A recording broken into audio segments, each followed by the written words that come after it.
Good morning, everybody. I have got myself a large Starbucks, which I've already drank half of, to fuel me through today's stream. Got myself a brown sugar, iced blonde brown sugar oat shake and espresso. If you don't know, get to know. I'm aware that this has refined sugar in it, which is obviously not the best, but it's banging. And I just I've had really bad sugar cravings this morning, I'm not gonna lie. I think it's because I'm hormonal. Not to be TMI, but I'm being TMI. I think it's because I'm hormonal. So, you know, I let myself off. I eat pretty well 90% of the time. Okay, so in terms of today's analysis, let me delete some of these drawings that we got going on here. What's all these? Okay, I don't know what that is. Okay, so we have tapped into this 4-hour bearish gap on NQ, and we can say the same on... Oh, Jesus, what is this? What am I logged into? Am I logged into my Tradeify? Oh, I've had a nightmare on this Tradeify account, guys. I'll talk to you about it later. Let me just log out of there. So yeah, we've tapped into this 4-hour on NQ. There is no 4-hour on ES. And we've closed pretty bullish, and now we seem to be pushing down to some extent on the... Oh, this is the daily chart, sorry, not the 4-hour. We drop to the 4-hour. We can see that we've tapped into this bullish fair value gap, and we are now pushing higher. Oh, this is a zone from yesterday. That is interesting. Do you guys see that? Bang. We literally drew that on stream yesterday. We had that out all day, and it's played out in London session this morning. That's so cool. Okay, anyways. So that's what the 4-hour is looking like. We've tapped into this bullish gap, and we've pushed higher. We have this bearish 4-hour above us, which I think we are going to use to continue lower, because this daily chart looks like it wants to go lower. We've tapped into this gap, and now we're pushing lower. So I think it makes sense for us to trade up into this 4-hour and continue lower. That is what I personally believe. This midpoint, what is this? The midpoint of? Is it the daily gap? No, it's a wick. Okay, interesting. So that's what I believe it looks like on the 4-hour. Now the hourly, I don't think looks particularly bearish, because we have all of this buy side above us. But I just feel that if we can get a session sweep paired with a 4-hour bearish gap, paired with us pushing out of a daily bearish gap, I feel like that's enough confluence for us to short. And this also looks like it's going to be about the midpoint of this range. Yeah. So we rebalance the range. We're going to have some sort of push lower, in my opinion. So I have marked out my CH zone. I personally think NQ looks very clean from this CH zone that we have here, which is going to be a bearish CH zone. So I'm just going to mark that out. We have this bearish CH zone right there.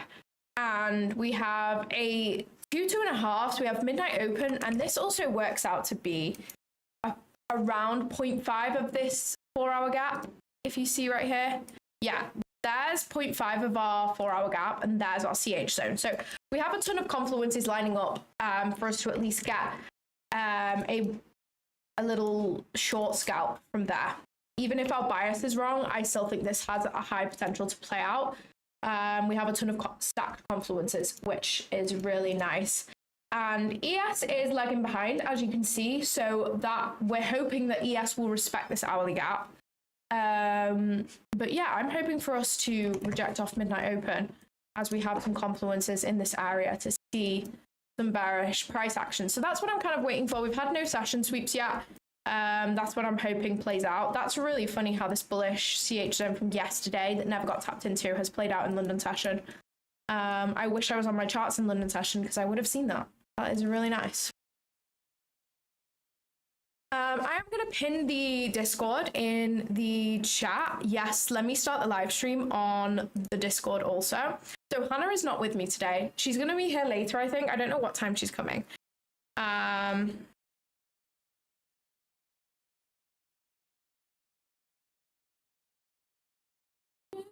Side of you are. I've pinned the Discord community, so that is right there. Like I can imagine us coming up to this liquidity, right? But I think on the lower time frames, I'm bearish. Like I'm not expecting this area to propel price all the way down to Asia low. I'm just expecting a short scalp from there. And it works out in line with my model too. So that's what I'm hoping for right now. I want to try and draw some fibs on ES and see whether we have anything. So. But I can see.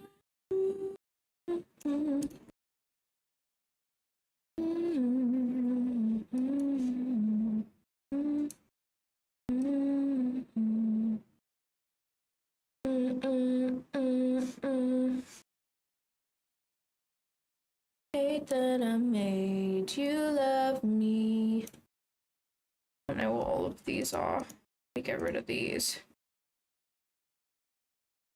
Yeah, we have SMT with this 4-hour low, but I was already aware of that. The longs from here were actually very clean. Very clean indeed. My thoughts are that this area that lines up with our model could be to propel price down into a bullish PD array to continue higher. That's what I'm kind of hoping. So we're kind of getting that trade into some sort of bullish PD array. That makes sense on the higher time frame to me. So I'm hoping we could put in some sort of 15-minute gap or 30-minute gap, maybe. It would be nicer if we'd left an hourly gap, to be fair.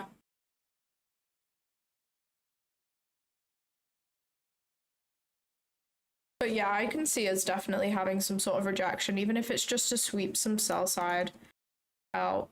Because we have quite a lot of low resistance sell side here. All the way down to London low, so. Yes.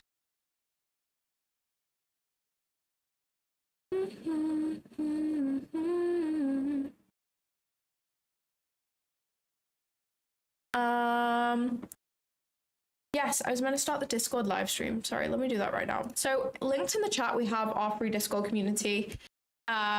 We have over 4,000 members in here now, which is crazy. And I also live trade on here at the same time as me live streaming on YouTube. And the reason for that is because YouTube does tend to have like a 10-second delay.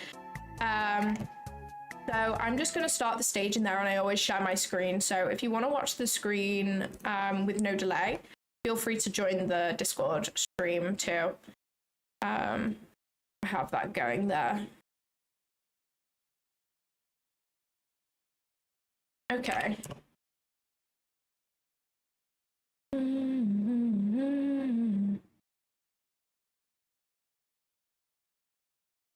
me, it makes sense that we are like higher time frame bullish, but I'm expecting this area to push us lower and sweep some sell side. That's what I'm hoping for.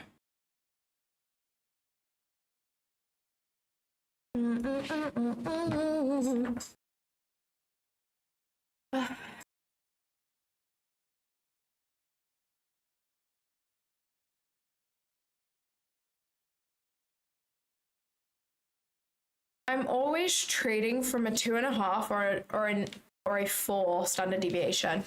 They are my favorite reversal areas.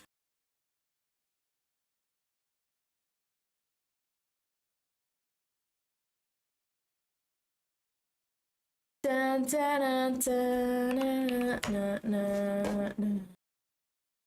Na, na, na, na, na, na, na.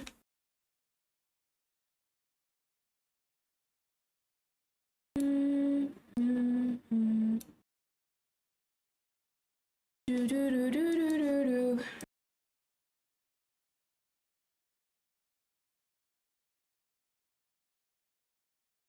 We had a super directional bearish move during Asia session and consolidation during London, so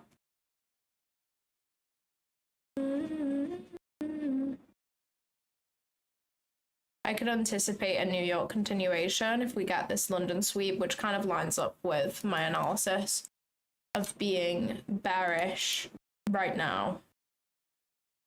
higher time frame bullish, but I think we're going to want to sweep some of this low resistance sell side before making that bullish move. I would anticipate for us to be bullish at the open today, but I'm hoping for some pullback to sweep out this liquidity so we can get an entry.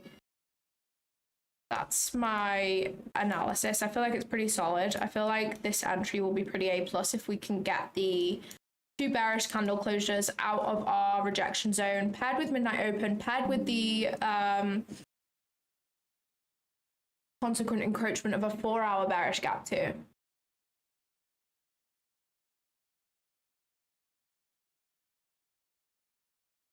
Is there a way for you to explain the leg you choose to draw the fib on? Are there any specific criterias? Okay, so there's no specific criterias on the way that I choose the leg. The only...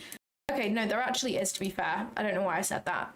The main criteria that I will go by, I will only draw fibs from the low or the high of sessions. Now, I treat 2 till 5 a.m. as a session in line with this indicator. This is technically a kill zone, but I will draw the fibs from the low of London session. I treat 2 till 5 a.m. as London session, so I will draw fibs from the low. And then post 5 a.m., from anywhere between 5 a.m. and 9:30, I treat as its own session. It's worked for me so far. I don't know, like, I just came up with this myself, kind of. It's basically like post 5 a.m., but before New York Open, because I don't really trade after New York Open. I want to draw fibs from the low and high of here. So obviously the lowest point post 5 a.m. right now is this fib, and this is the other fib that I have lined up. So I would also do the low of Asia session, but we have run through the low of Asia session. So technically any bullish fibs from here are like invalid, because if I project a bullish fib from here, it's been run through, so it's invalidated. Whereas this is the low of the session, this is the low of the session. Neither of these have been invalidated, but if price comes back down here, this fib that we have will be invalidated, and I won't use that anymore. Good morning. Yeah, I'm being cautious this week because if you guys haven't seen Forex Factory, we have no red folder news this week, which like is bad news in terms of volatility. It just means PA can be a little bit high resistance. Yesterday in particular, I didn't take a trade yesterday on stream because we just didn't get any setups. We had drawn out a CH zone below London low, and we tapped into that. We just pushed straight out of it with no opportunities for entry, but we literally waited like 3 hours to get that trade, and there was no other opportunity for me in there because we literally just went back and forth. Like, I'll show you yesterday's price action if you weren't here, and yeah, it was slow. Like, look at this, just chop, just pure chop, just doing nothing. And then we actually did push down into a CH zone that I had right there. So yeah, super slow. So we just have to be cautious. I'm hoping because we're on a Wednesday, like, we might be okay. But I don't know. So we started out the week right there. So this is the start of the week. So Monday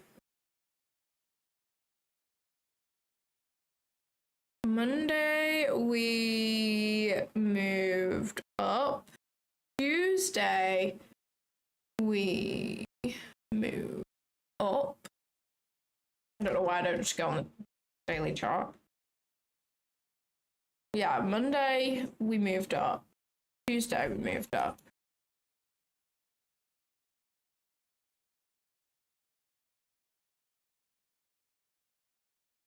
One thing I did actually do before was I did my analysis on crude oil, and I actually found my model worked so nicely on crude oil yesterday.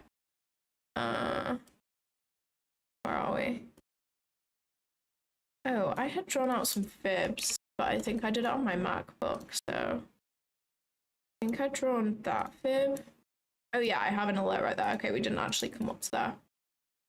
This is interesting though, like, now that I'm like more and more confident in my model, I kind of want to like forward test some trades on some different assets. I just feel like that's kind of useful, you know?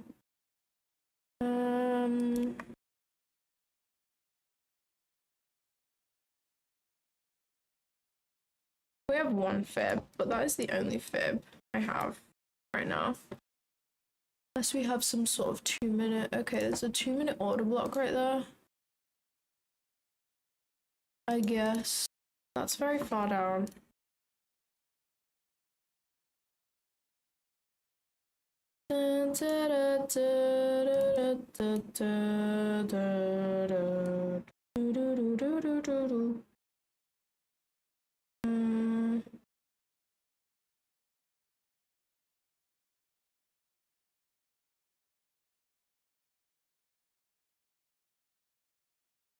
I don't know, that 2.5 is nice, but there was no other fib lining up with it, unfortunately. Otherwise, that would have been pretty clean. Longs right there, but yeah, I drew out a setup from yesterday. I can just go through it right now while we're waiting for NQ to do something. Yeah, these shorts right here, very clean. So we see, was it this fib? Nope. That fib? No idea what fib it was. Maybe it's this one. Ah, yeah. So we had this 2.5, and then we had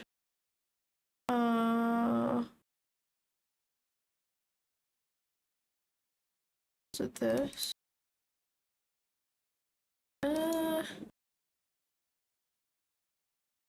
even find it now. Can't even find what I was looking for. Maybe it was that, but we didn't even tap into that. Ah, okay, yeah, so we have this. And then we trade out of this, and then our entry would have been right there for short. After that London high sweep. I just thought that was pretty clean. Pretty clean for shorts.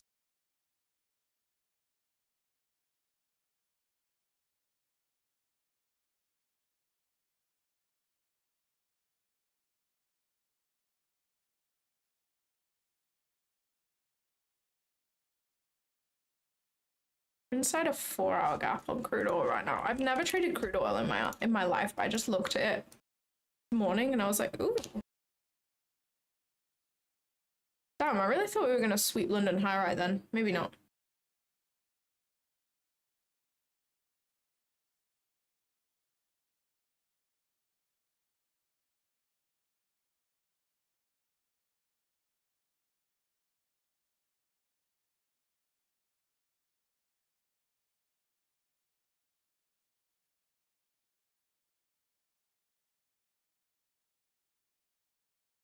Hey Max, your weekly profile is looking clear for me. Yeah, I mean, me too, I feel. Me too. I think it makes sense for us to be bullish on the week just because we have SMT inside of a bullish gap. But I don't know. Nothing looks too clean. Nothing looks too clean to me. Like, because we could continue being bearish, honestly, and rebalance this leg on the weekly. Like, this makes sense to have caused, like, a push-up, potentially even just at the start of the week, and then we're bearish for the rest of the week.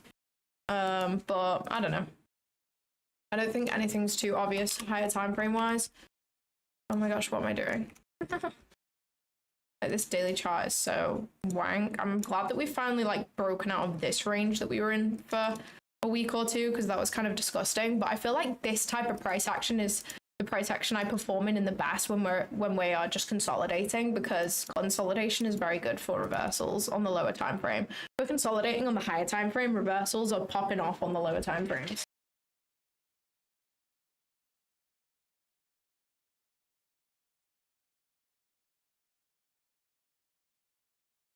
I need to make sure I'm logged into TradeAvate.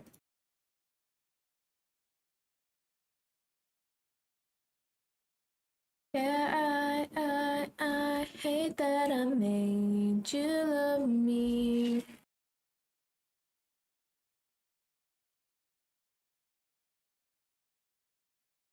I think my model does work on gold. Like, there's been a couple of times on stream where I've been like messing around on gold and I've seen the model play out, but not cleaner than NQ and ES, I wouldn't say.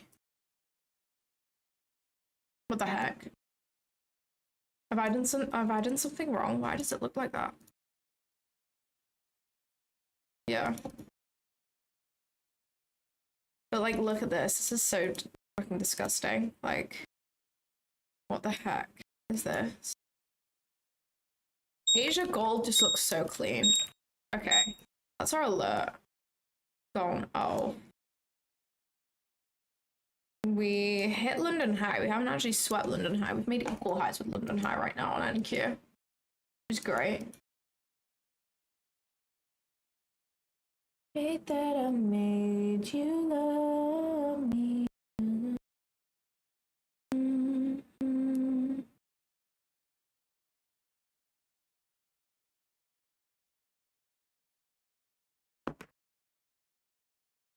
But I don't think I would touch gold or oil at the moment. I feel like that's silly. I want to look at like platinum. Do people trade platinum? Oh, maybe not. Maybe this is why people don't trade platinum. Like, what the fuck is this? I feel like you'd have to swing trade platinum for sure. What the heck is this? Just know that I will find my way from you.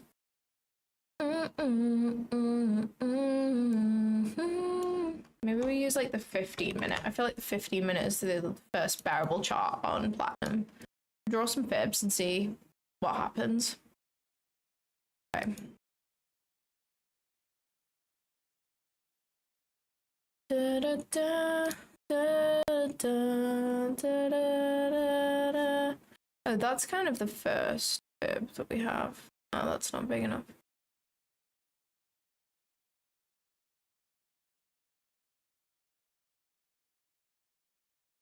Maybe I should use this.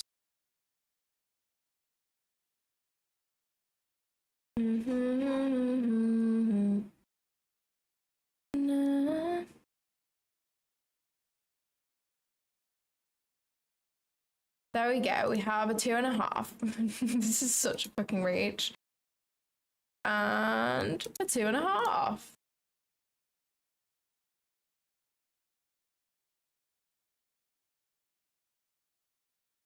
And then we get our 2 candle closures right there.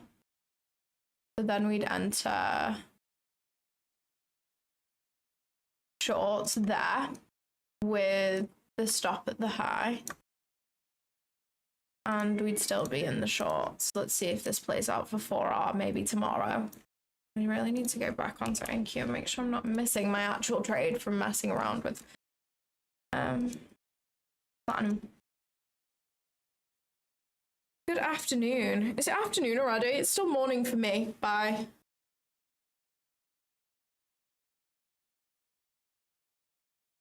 Just speak normally. You don't need to crack your voice while speaking. This is just my voice. You really think that I could fake my voice for 3 hours? Great. You know how hard that would be? This person.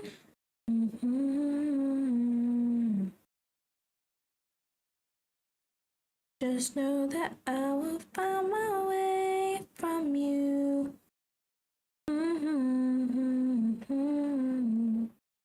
You're inside who you are.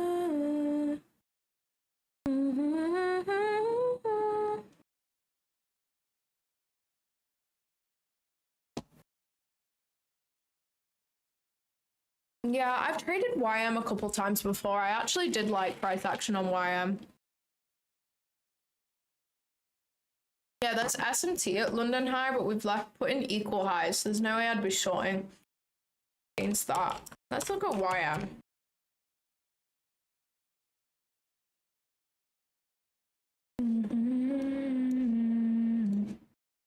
Just know that I will find my way from you.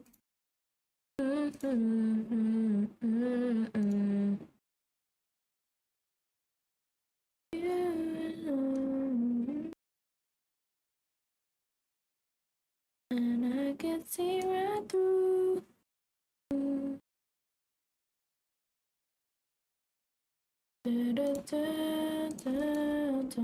That's actually really clean. YM. Maybe I should trade YM. This is so clean.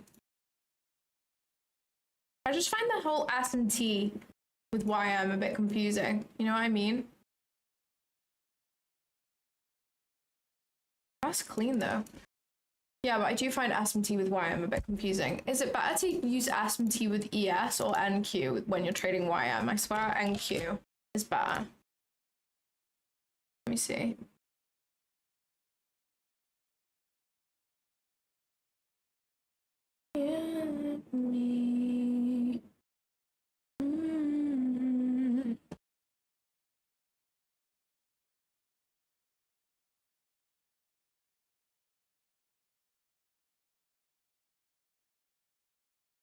YM usually does its own thing compared to ES/NQ. Yeah, I know YM is like slightly less correlated in comparison to NQ and ES, but they're still like correlated to an extent.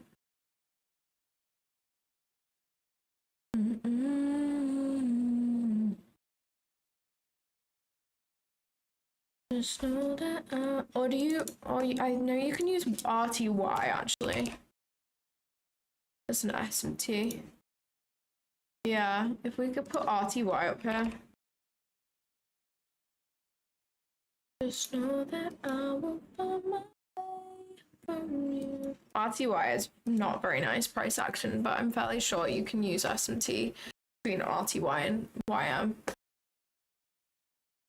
Interesting.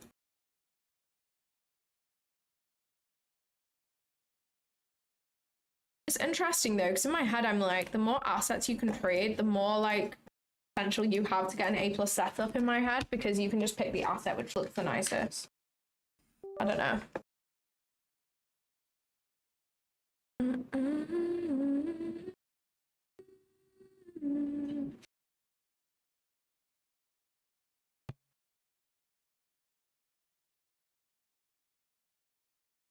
Someone said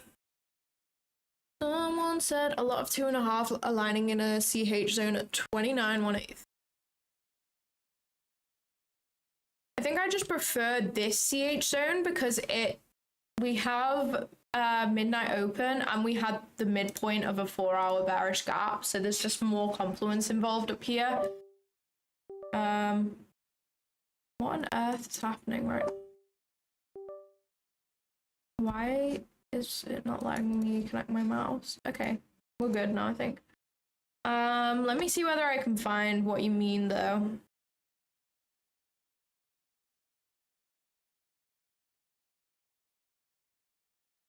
You mean like right here? The only problem is with this area is I can't find any fibs that line up from the low of pre-market, and to me a setup is way higher potential if we have fibs from different locations lining up in the same approximate area, because price is likely to line up in the same area if you're drawing fibs from the same spot, because we have the same volatility at that time, so the average candle size at that time is probably going to be the same. But if we draw from the low of my pre-market session, so post 5 a.m, a fib and one in London session, and they're both lining up, that makes the area of reversal way higher probability in my eyes. That's just what I've noticed. If you have fibs from various locations, various times, various kill zones, and they are still lining up in the same approximate area, it makes that area a lot higher potential.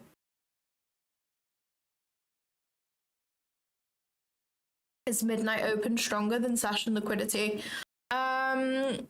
Usually use midnight open as an area of extra confluence, but that's kind of same with a session sweep, but I require a session sweep for me to take a trade. Like, that's necessary on at least ES or NQ, on at least one of them.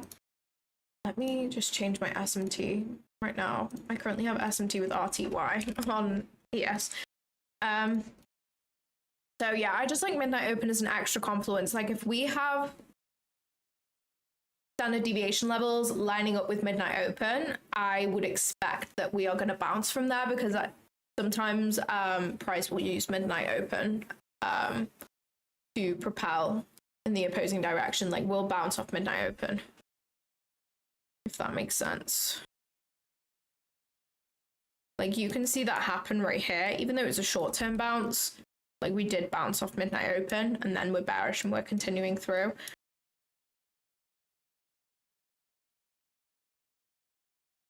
Yeah, I can imagine the longs playing out from here, to be honest. I don't think we're going to leave those equal highs at London high. I'd be pretty shocked if we did that, to be honest.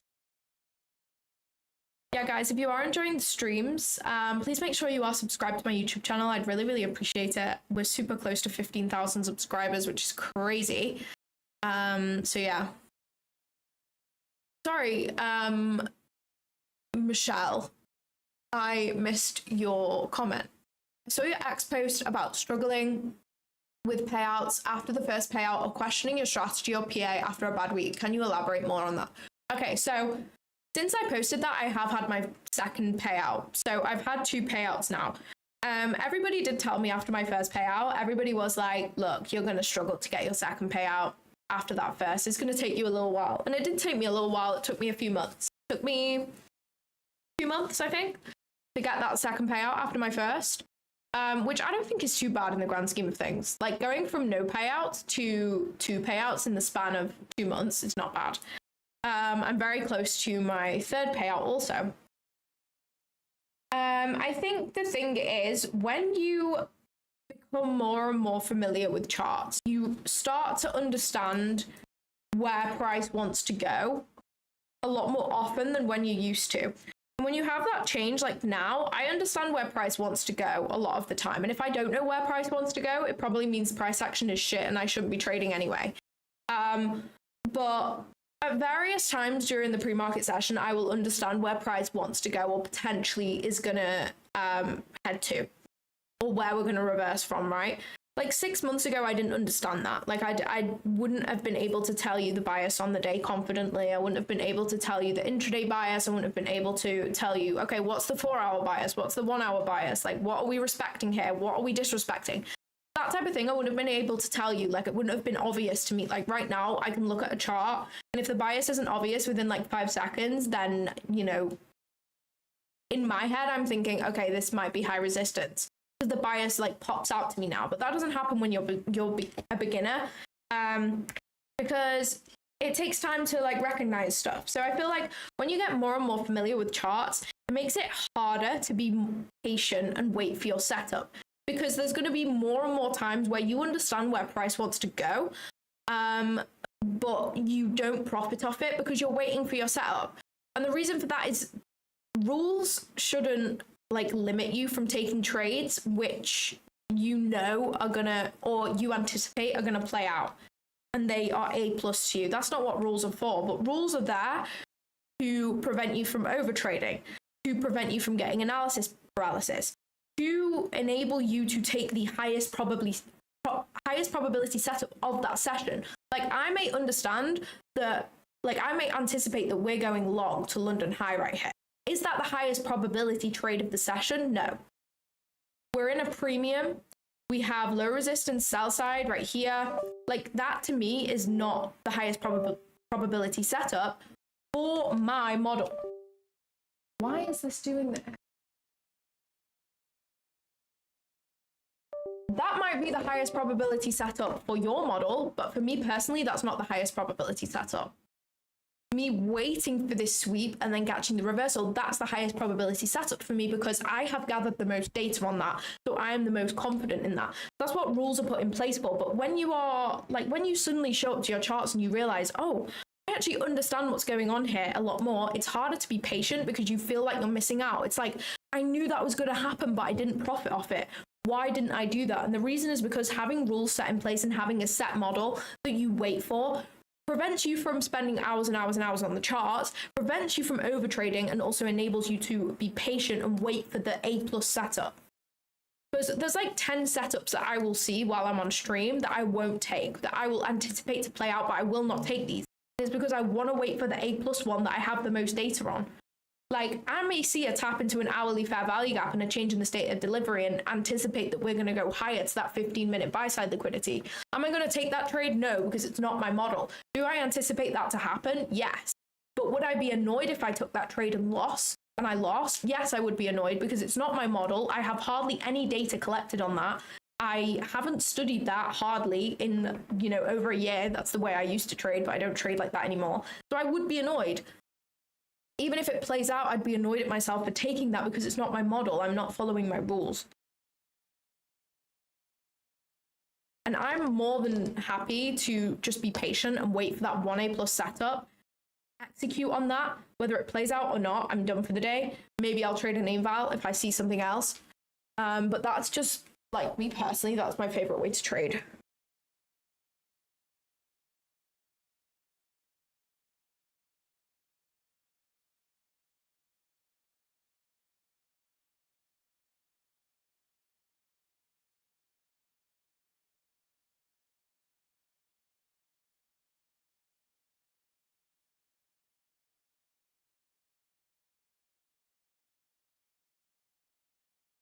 I'm new to your / Ivan's strategy. I'm currently about halfway to pass my first heavy eval.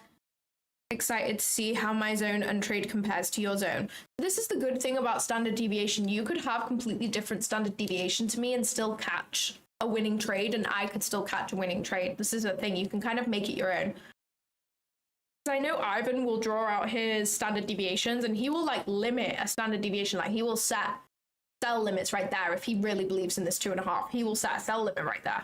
I personally don't like doing that. I prefer waiting for my confirmation, which I have studied and backtested, and I understand that if we get that 2 bearish candle closure, I then want to enter that trade. But Ivan just limits this shit. Like, that's fine, but that doesn't feel comfortable to me. Like, I don't enjoy doing that.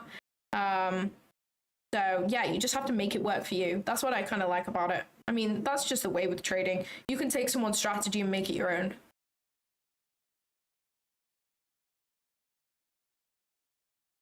Just know that I will find my way from you.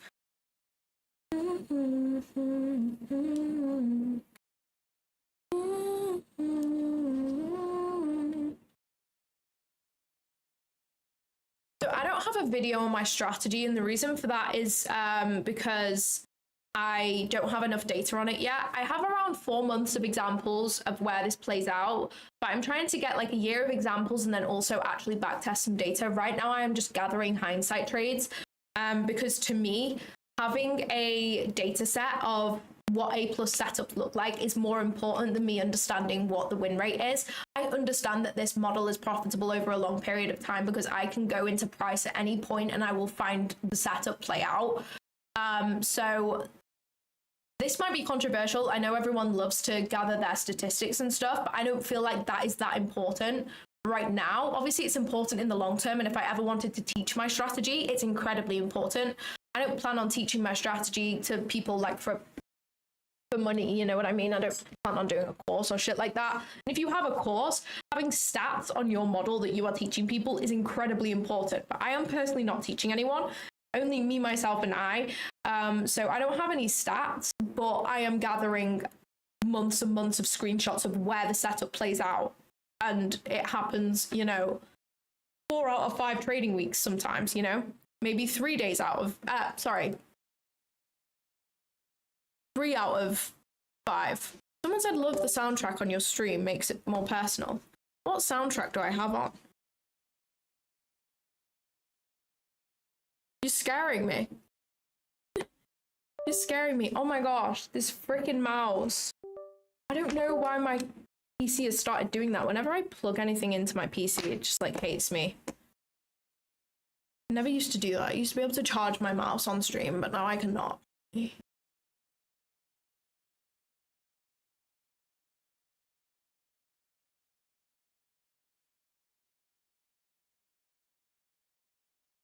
So yeah, I don't have a video on my strategy. That's the point I've made. And the reason for that is because if I made a video, I know I would get comments saying, so what's the win rate over this many years? What's the average risk to reward? And I wouldn't be able to tell you. Like, I know I'm going to get comments on that.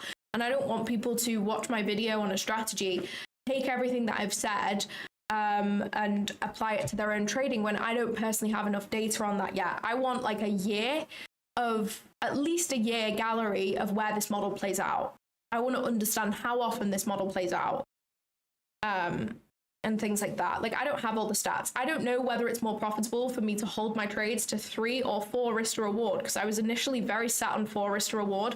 But in recent price action, just taking full profit, 3 risk to reward is more profitable.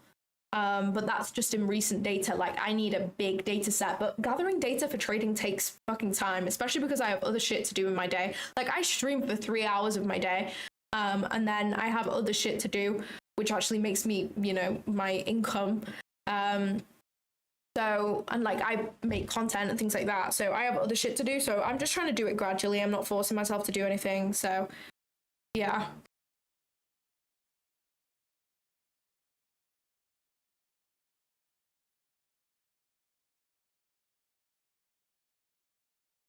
Exactly, and that's why I want to have a data set over a range of years, so that I can understand.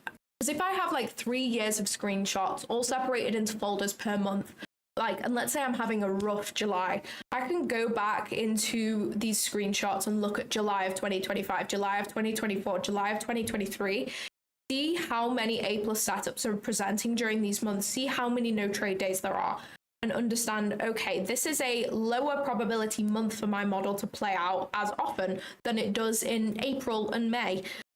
So I'm going to be extra cautious. Just having that backing is so much more important to me than understanding what the win rate is of my strategy. I understand that it works.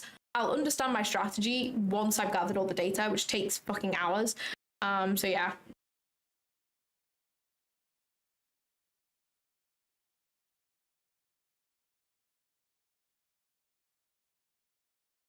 Oh, my singing is the soundtrack. Okay, I get you. I get you now.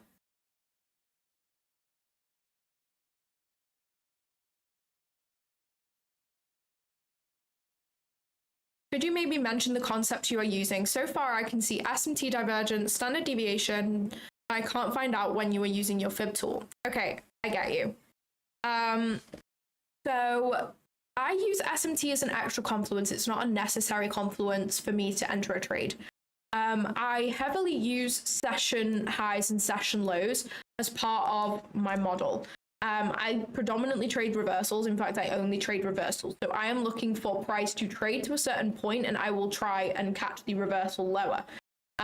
Whether that reversal lower is into a higher time frame PD array to then continue, or whether that is the top of the reversal and we plummet, I don't really care. I only want a piece of the pie. I only want 3 or 4 risk to reward, and I'm done. I don't care if I catch the full reversal or a reversal into a higher time frame PD array for us to then continue. I don't really care. All I know is that these standard deviations play out over and over. Like, if you guys have been on my stream for more than 2 weeks consecutively, you will see that these zones play out. You will have seen yesterday that the zones play out. And if I can get an entry, great. If I can't, then I'll wait for the next day. That's predominantly what I'm doing. I'm trying to mark out areas which, to me, have a high chance of causing some sort of reversal. Whether that is a higher time frame or a lower time frame reversal, I don't really care. I just want a piece of the pie. And I understand that these areas, a lot of the time, will reject to some extent. So the way I draw my standard deviations is in 3 ways. We can go over this. If you've seen me go over this before, then I apologize, but I just want to make sure that everyone understands kind of what I'm doing. So I draw my standard deviations in 3 different ways. So let's do this. Oh, no.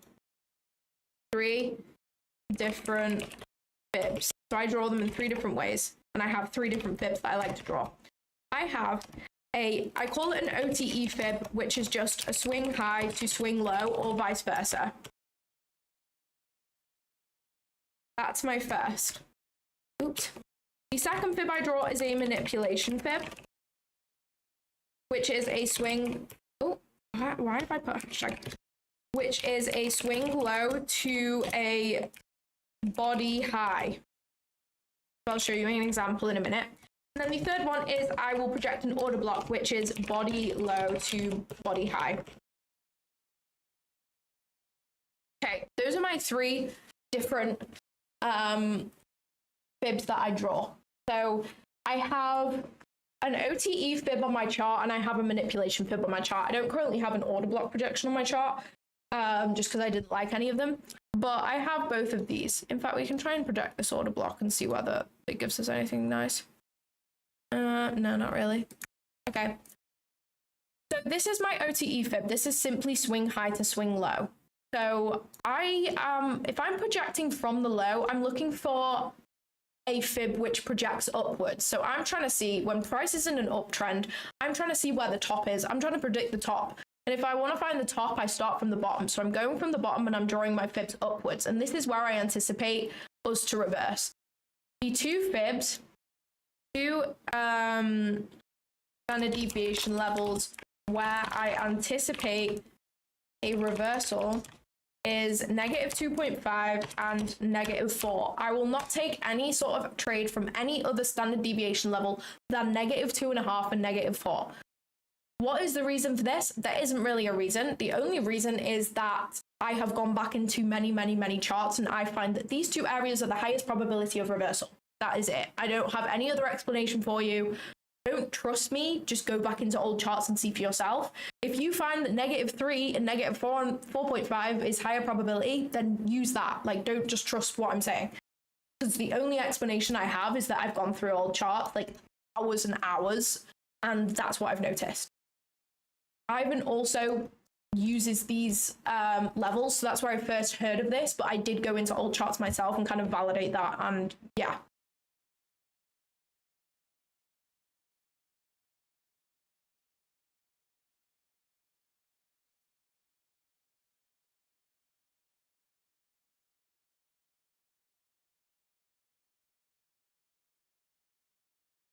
Okay, so these are the levels where I'm anticipating a reversal. So this is my OTE fib. This is from a swing high to a swing low. This is an example of my manipulation fib. So when would I draw a manipulation fib? I'm drawing a manipulation fib from a low. This is my post 5 a.m. low. This is the lowest point after 5 a.m., which I also use as a prominent fib. So I would use this area of a manipulation if this is the lowest point and we've swept out a low. So as you can see, this leg right here swept out this sell side, also this sell side. So this is a manipulation leg. I draw my manipulation legs from swing low to body high. Don't ask why. Ivan taught me this, and I've gone back into old charts and I've realized that this works better for me than drawing it wick to wick. If you want to draw manipulation legs wick to wick, feel free. There's no rules with standard deviation. You just do what works. And you validate what you're using by going into old charts and seeing for yourself. So that's how I draw my manipulation legs, wick to body. If I wanted to project an order block, if you guys don't know what an order block is, it's either a opposing candle or a series of opposing candles before a move. That was probably the worst explanation ever, but I'll use an example. So we're in a downtrend right now. If I want to draw out a 1 minute order block, this series of bearish candles is an order block. Right there, that is an order block. And I project order blocks from the body high to the body low. So that's the body high, that's the body low of this order block. I just encompass all of those into one thing. So that's 1 minute order block, and then I'll project that just by going from the body low to the body high. And then I'm projecting that higher. So those are my three types of fibs. I will draw all sorts of fibs to start off, find ones that are in an approximate area which makes sense on the higher time frame and why we may see some sort of reversal from this area, whether that's a lower time frame reversal or higher time frame. And this area we have midnight open, which is a key area that price likes to bounce off. And this area also lines up with the midpoint or consequent encroachment of a 4-hour bearish fair value gap. So we have lots of confluence in that area. I have two of my fibs, midnight open, and the consequent encroachment of a 4-hour gap. That's why I have this area. And those are the three types of fibs I draw. Hopefully that makes sense. Any questions? Let me know. It hasn't actually swept London high. It's just made equal highs with London high, which is great. Sorry. Wow, that was a lot of talking. I need like a 1 minute cooldown.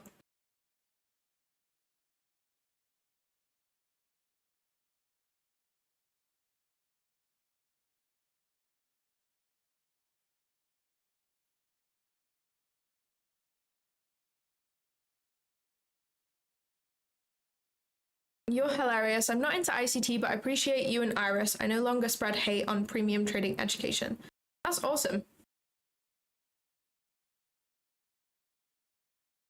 I like Iris too. She's really cool. Iris is amazing. I would be partnering with her ASAP if I traded ICT or if I was a female streamer. I need to join her streams more. She streams super early though. Unfortunately, I am using ICT concepts since 3 years, but I don't get it to become profitable. I think the main thing with ICT is finding the concepts you like and you find comfortable and running with them. So let's say you've learned 10 different ICT concepts, you've learned rejection blocks, you've learned S&T, you've learned fair value gaps, you've learned inversion fair value gaps, you've learned power of 3, you've learned order blocks, you've learned fucking everything. Let's say you've learned 10 concepts. You're going to pick 3 of those concepts maximum that you like the best. Which 3 of those concepts do you like the best? And now you are going to try and formulate a model with those 3 concepts. See whether he has anything on his YouTube channel which combines those 3 concepts. See whether he has any trade examples. You will be able to find a trade example where someone has used 3 of those concepts. ICT is so popular now. He has like 2 million subscribers. You'll be able to find something. You just actually have to put the work in. Not everything is going to be handed to you on a plate. And if it is handed to you on a plate for free, chances are it's probably not going to work.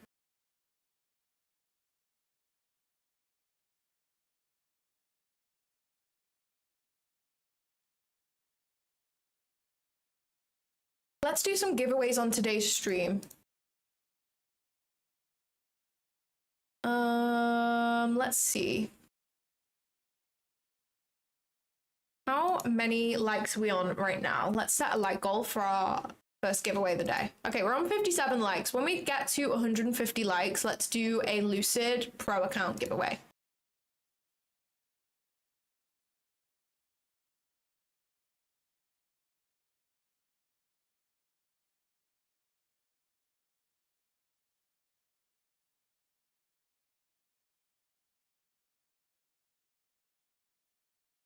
Never seen a trader without a link. Look, people hate on people with affiliate links and stuff, but like, I'm honest with you guys. Like, I want extra money. Why would I not? Me having, especially with a prop firm, if you have an affiliate link with a prop firm, it means you get free accounts to give away to your community. So my community gets to flourish and get more chances of getting payouts and succeeding. Like me in my Discord community,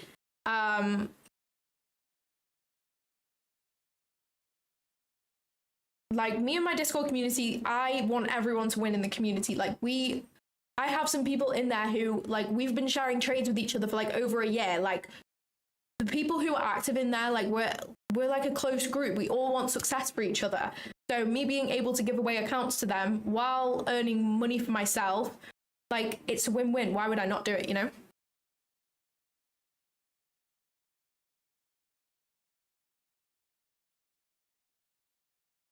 Yes, Alan, let's add some extra entries in. So something that I will note, like, yeah, I am shilling the affiliate code, but I just want to note it because if you're going to buy an account from Lucid anyway, this is useful. So if you use my discount code at Lucid, I do weekly giveaways, whether that's on stream, in my Discord, on my newsletter, on my Instagram, on my X. I do so many Lucid giveaways. They are so generous with accounts. So I just want to let you guys know that if you do use my code to purchase accounts with Lucid, you will get extra entries into the weekly giveaways. So you have a chance to win more accounts basically for free. So it's a better return on investment because obviously you're getting the usual discount. You can get the discount whether you use my code or any other influencer's code. We all know that. But you get a chance to win more accounts. And honestly, guys, you wouldn't believe it, but doing giveaways actually requires a lot of effort and time. Like, I'm not like moaning, but they do take time, you know, like I don't have to do them. Like, it's not a requirement for me to do them. Like, if you have a code with Lucid, it's not a requirement, but it's just an extra perk, which I thought I would make you aware of.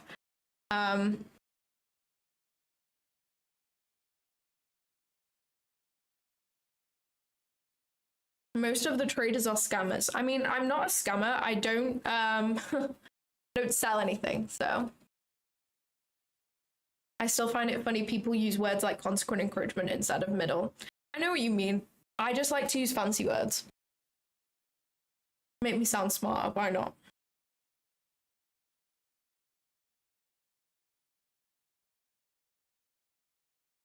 I don't offer one-on-one mentorship, no. I think you have what it takes to be a teacher of some sort. That's kind of you. I don't have a one-on-one mentorship. I am not qualified to do that yet. I have only had 2 payouts.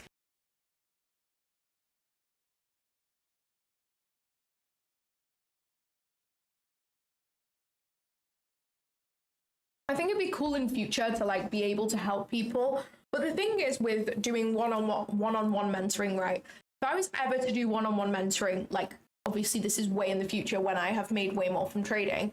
If I was ever to do one-on-one mentoring, it's getting the balance right between not charging people thousands and thousands and it like actually being ridiculous so that not everybody can possibly purchase that. But it's also like if I wanted to one-on-one, like because some people in their discords and things, they sell one-on-one mentoring, but when you actually go into their discord and have a look, they have like 50 students who are one-on-one. You're telling me you're one-on-one mentoring 50 people all at the same time? Like, there's no fucking way you're giving enough time and attention to every single one of them. Like, there's no fucking way. Absolutely no way. I don't believe it. So that's the only thing that I'm like, you have to balance it between actually being worth your time. Because if you're making money, if you're making good money from trading to the point where you are in a position where you could mentor other people and help them, the likelihood is you're making money elsewhere. If you have money, you can make more money elsewhere. And if you're a trader, you're probably ambitious, you're motivated, you might have started a business, you might have done this, you might have done that, whatever it is. So the likelihood is your time is valuable, and that's why you want to charge money, which makes sense. But some people have like 50 one-on-one students, and I'm like, there's no way you're giving them enough time or attention to actually help them and for it to be worth the $5,000 you're charging or whatever.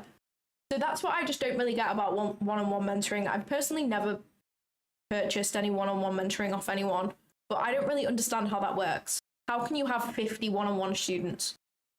Like, I was thinking 6 is like maximum. But surely you're giving these people like an hour a day of your time, no? Like, how does that work? I don't get it.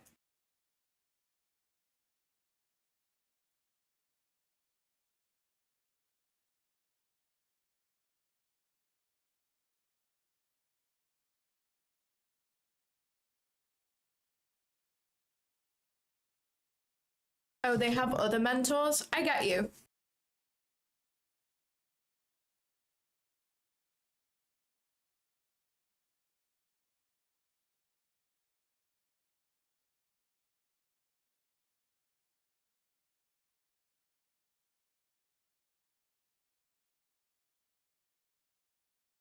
Yeah, I know I speak fast, I'm sorry.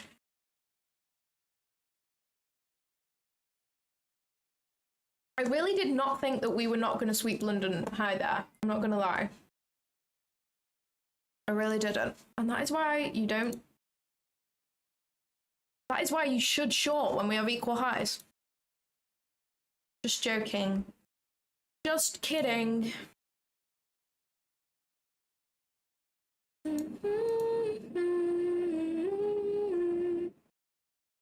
And I can see what through. I don't know. I really thought we were going to come up there, but obviously not.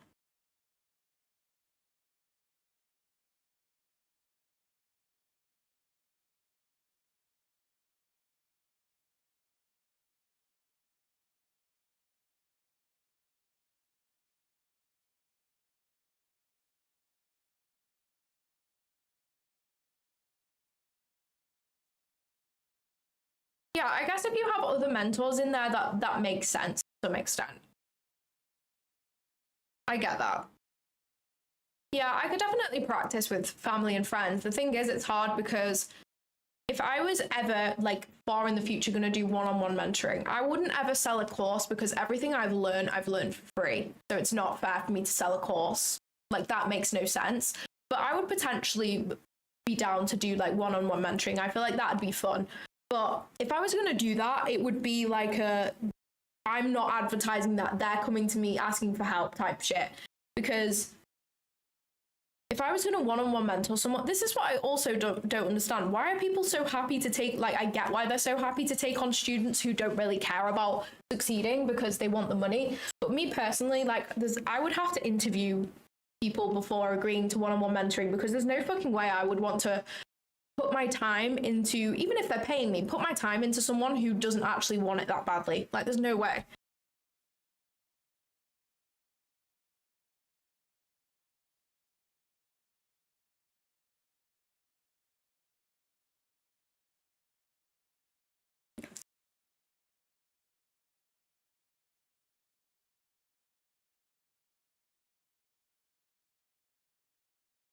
You guys have to be careful though. Like, you have to understand what you're signing up for. I've only had two payouts. I wouldn't do it yet. There's no way. How much in payouts do you guys think is required for you to be like, for it to be like valid for you to one-on-one mentor someone? Like, what level is it where you're like, okay, I could help people now?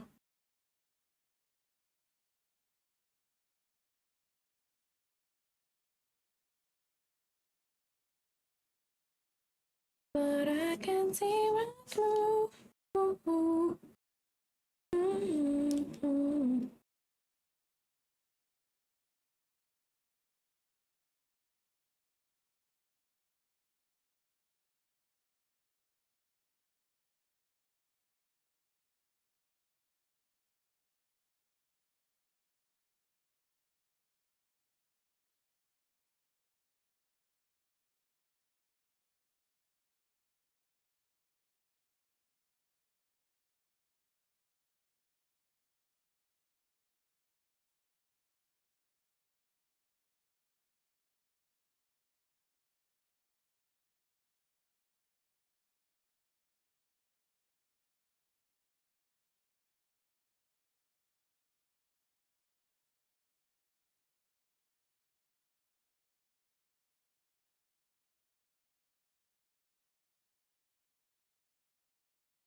If mentors have a winning strategy, they won't share it. I guess so. That is a good point.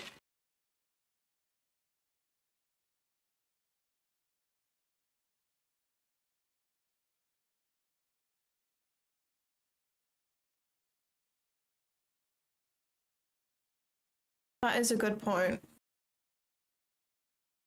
But I share my like, I'm convinced that my strategy is profitable long term. Like, I don't have the data to back it up yet, but I'm working on it. But I'm convinced it is, and I just talk about it on my live stream all the time. Should I be doing that? Like, I'm just doing it because I'm naive.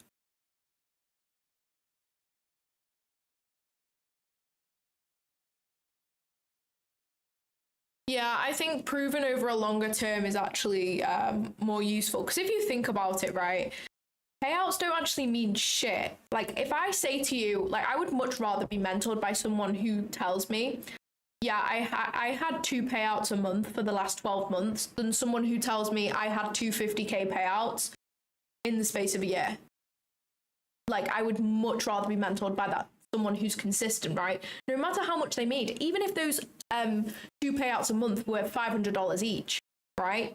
Because if you learn to be a consistently profitable trader off someone, you can easily scale. Like, scaling is not the hard bit, it's the becoming consistently profitable, which is the hard bit.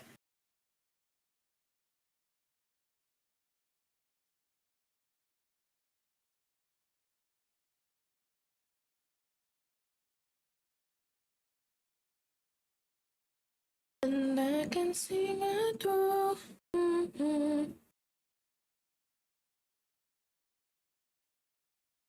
Well, I wish we would do something. Like, I don't feel comfortable longing to these equal highs without a decent confirmation, but I just don't know where that confirmation would come to unless we sweep London low. TBH. Dun, dun, dun, dun. Yeah, I hate that I made you love me. Where's the 2.5? I can't fucking see it. Oh, that's hella far away. No. No.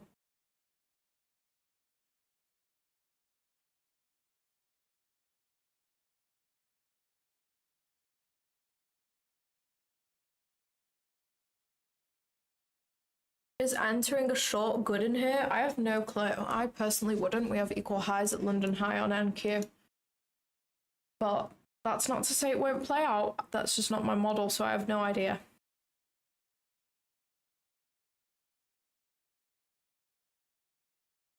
Cause I can't find my way.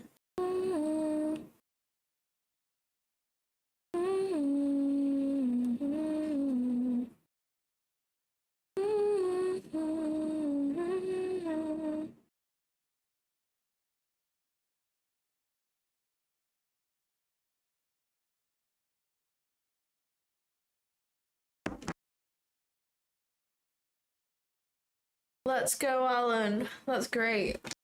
Great news.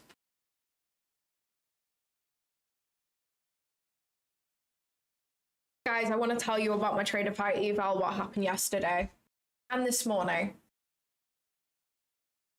I'm gonna log. I don't even need to log in. I don't know why I did that. Okay. Tradeify eval. After I got off stream yesterday, I just shorted market open on a retrace. Let me show you where it was. Yeah, I shorted.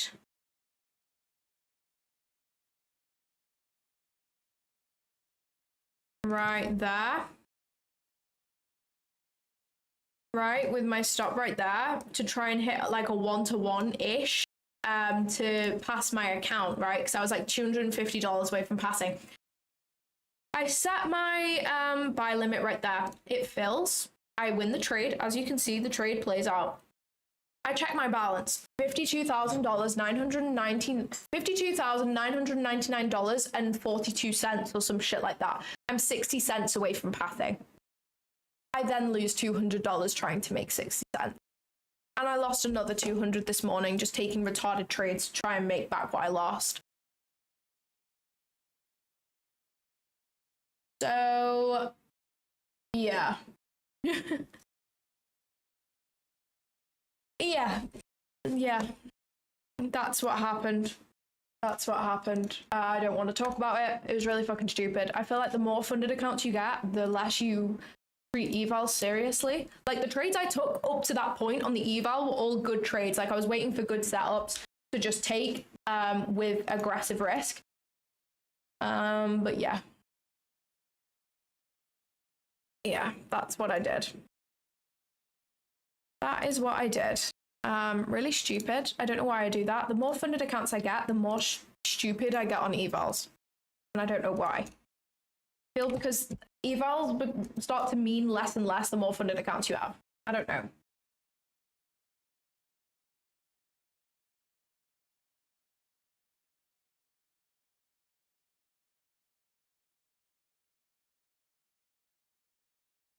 I do like this area for longs, but in terms of the higher time frame, does this area make sense? That's what I want to know. Oh, that's 0.618. That would be nice, but I don't have any sort of fibs lining up there. It doesn't really make sense in terms of the higher time frame to me. I would long there.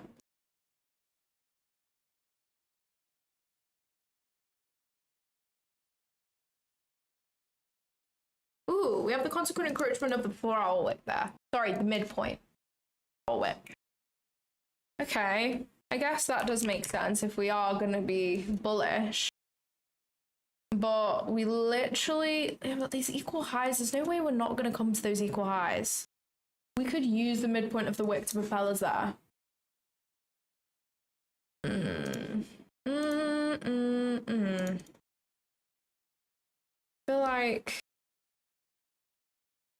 I just feel like this 4-hour doesn't look very bullish right now.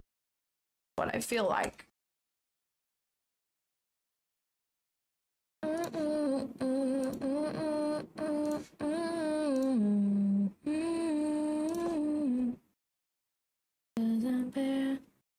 Going on? Where did my fib just go? Dead, okay. If we had some sort of bullish gap there, I would be more inclined, but we don't. We do have 0.618, the midpoint of the 4-hour wick, and the CH zone all lining up, and we have equal highs above at London High. I feel like that is quite nice. You know what I mean? Like, that is kind of clean. I don't know.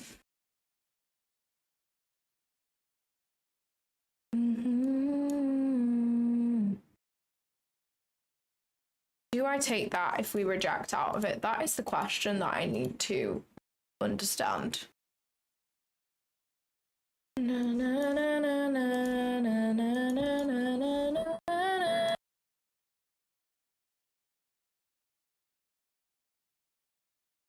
What What is this? That's lovely, whatever that is. The midpoint of that wick. Oh.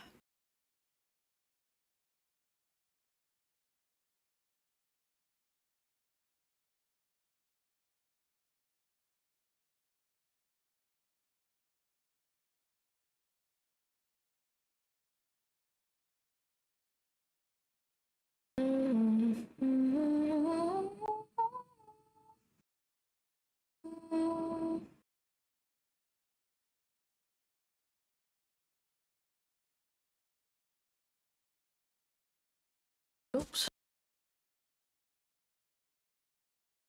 Oh, what on earth was that? Damn, that was crazy.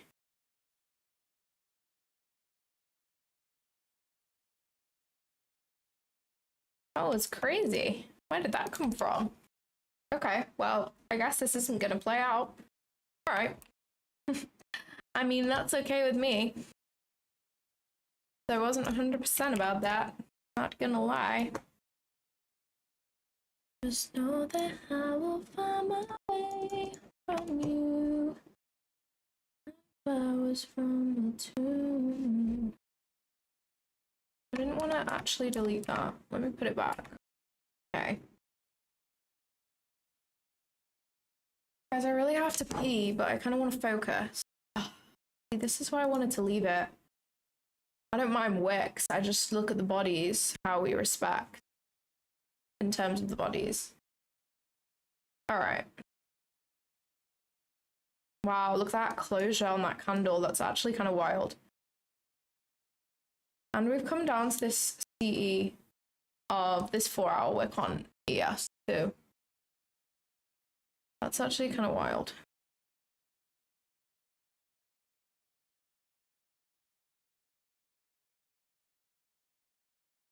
Just know that I will find my way from you. I need to make sure I'm logged into the right shit. I am. I need the account in drawdown. That is my leader account. Just in case.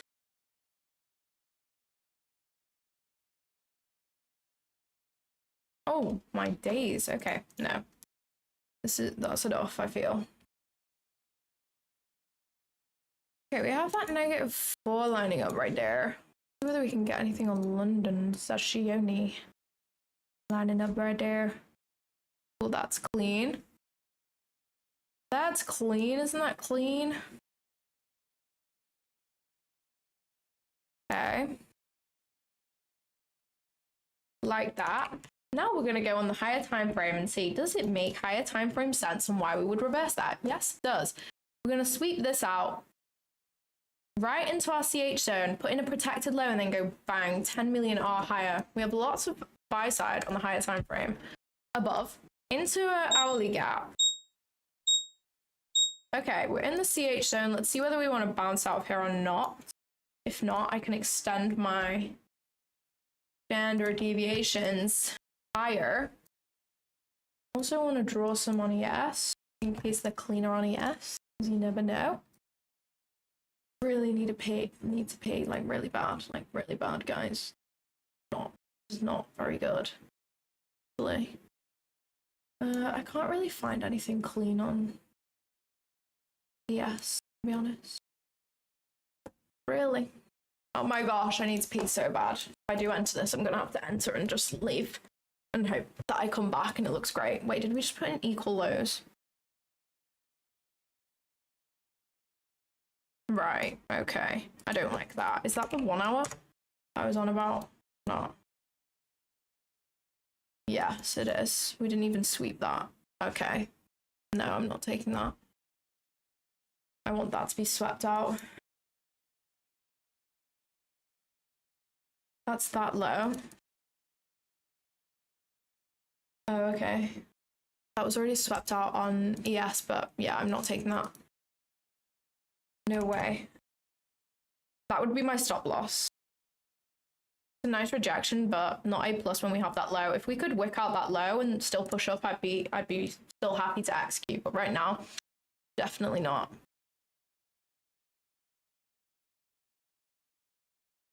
I want to see that swept out. For sure. Come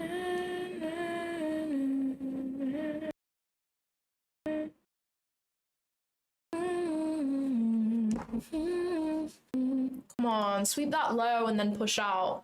That would be A plus as heck if we can have that. I would love that a lot. That would be unbelievable.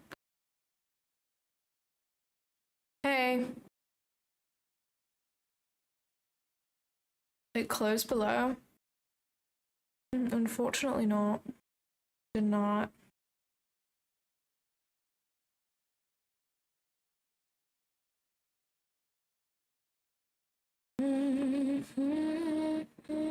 Oh, we have the 2 green candle closures too, but nope.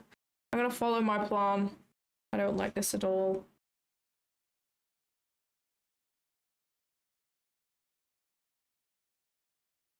Tone of my body.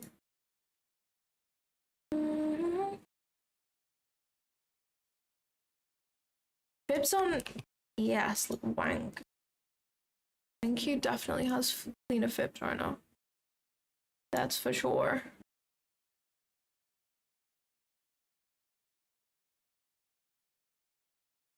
Oh, yeah.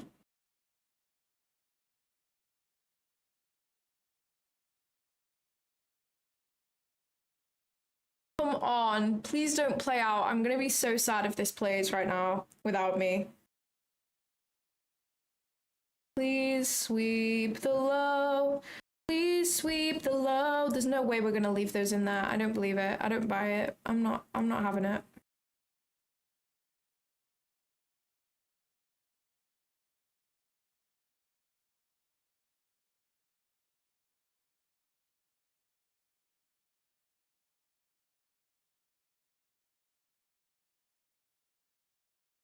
Oh, yeah.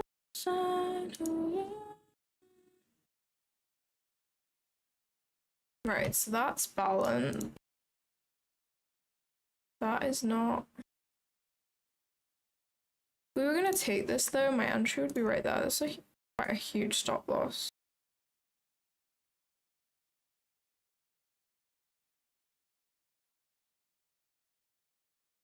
It took it on the 1 minute. Yeah, it took London low, but it didn't take this low. We've made relative equal lows with this this low from over here. That is a prominent low. It's an hourly low from the other day. We've literally made equal lows with that. I don't like that. I don't trade it against equal lows. Like my stop loss would be on equal lows. It's not high probability enough for me. If this wants to go without me, that's fine. I would be annoyed at myself if I executed this. I understand it swept London low. It just didn't sweep the low that on the 1 hour. This 1 hour, we made relative equal lows.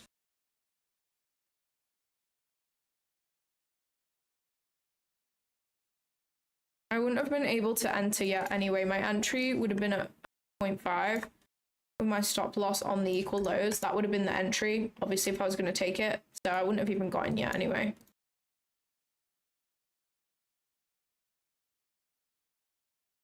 Yeah, I know it's an hourly fair value gap. It just goes against my rules too long against equal lows.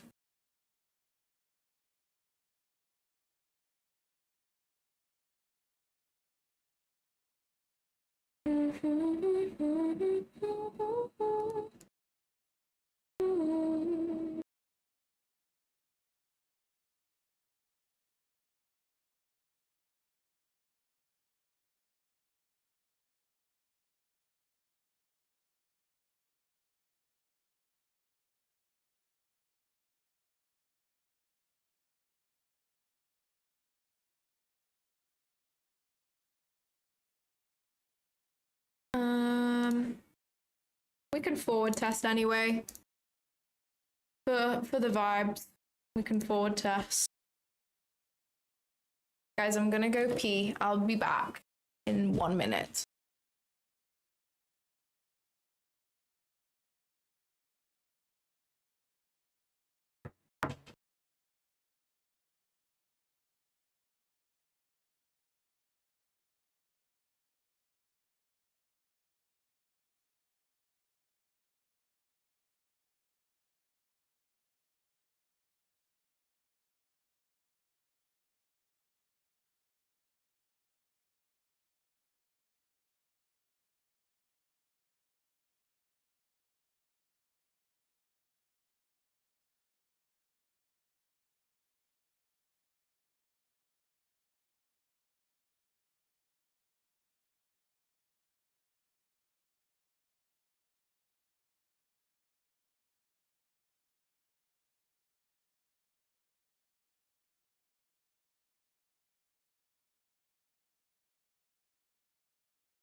Would that have been an entry? Yeah, I would. All right. I would be holding this, honestly, to London High. If I was in it.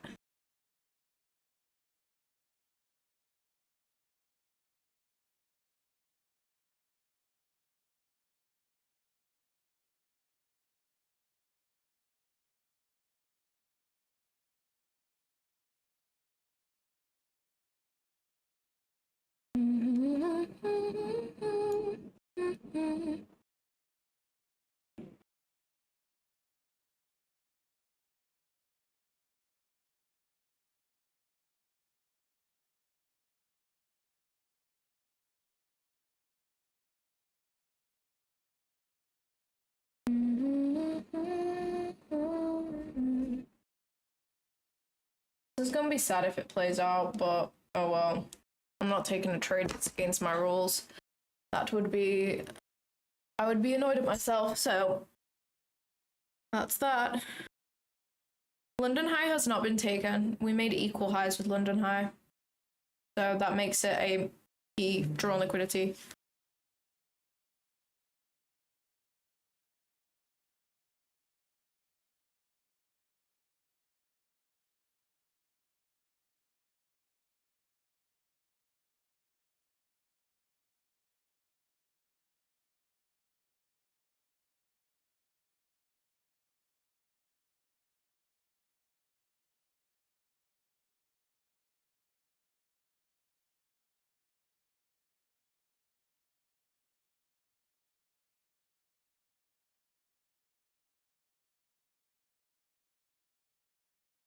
No, I'm not.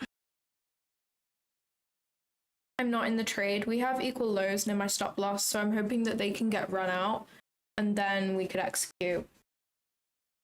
I'd be in the trade. I'm hoping we can come down and then push out. Then I would be interested in a trade. But if that doesn't happen and we just run higher, then that's fine.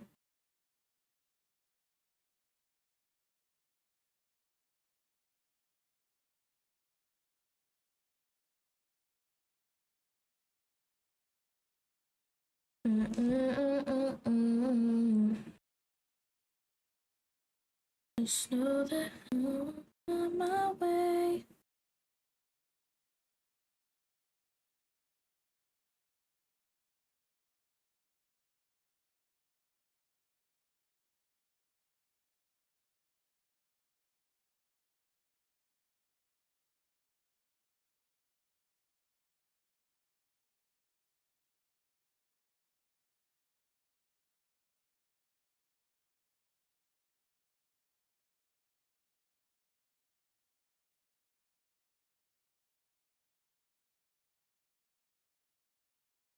Yeah, 100%. If we get the sweep, it'd be even higher probability, to be honest, because then we have a manipulation leg at the bottom. And we're going to put in a protected low right there. Hopefully on the higher time frame. It would be super clean if we can get the sweep, but...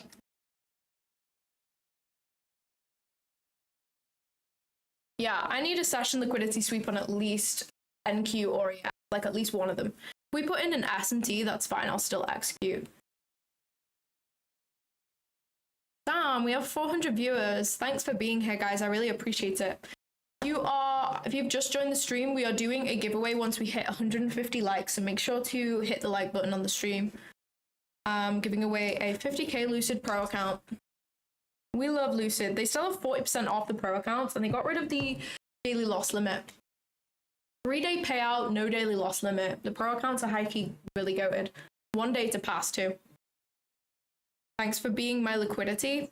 How could I possibly be your liquidity when I'm not in a trade?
Need to create more YouTube accounts for real. Oh, we're coming down.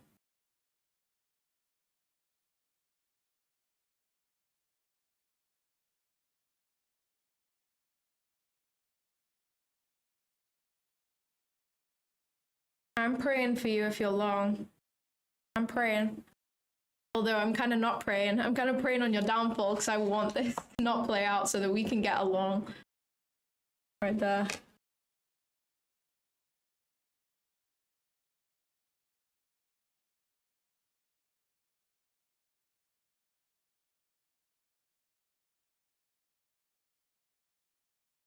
Do you execute on the weaker and stronger asset, Claudia? I don't execute on both. I usually execute on whichever asset has the cleaner fibs, unless there's a really obvious which is stronger / weaker. But if we just have internal SMT, I don't really count that as an indication of strength or weakness, to be honest, because there's been so many times where I've tried to execute on the strong asset because we have internal SMT and it hasn't played out. But I've found that using the asset with the cleaner fibs, the more obvious fibs, the fibs that sort of pop out, for example, this time it's NQ, like I found those fibs within 2 minutes, this will play out as a stronger asset. We also have equal highs at London High on NQ, so it's a nice draw.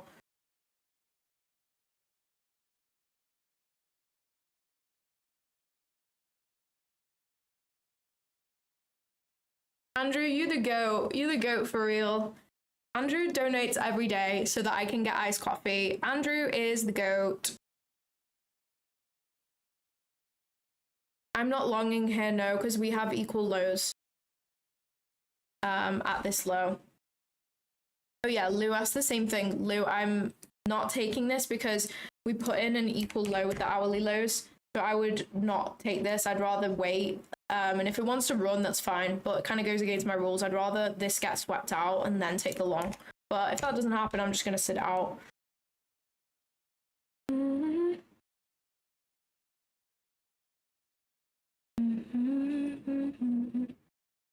I don't want to say whereabouts in England I'm from. I feel like England is quite small.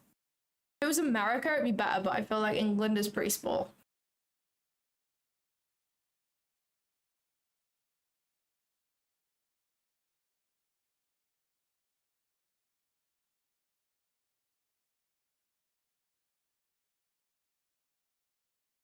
I got you. If you have a live account, it makes sense why you wouldn't buy Lucidity files.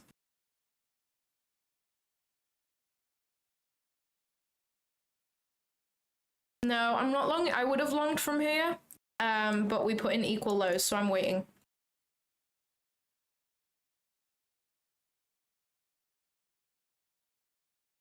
I've clearly said something on one stream to get my comments ghosted. Apologies if I have, I'll dip. I don't understand what you mean.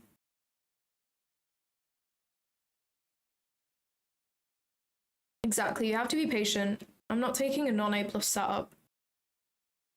I'm from Balamory, that's so true. I'm from Balamory.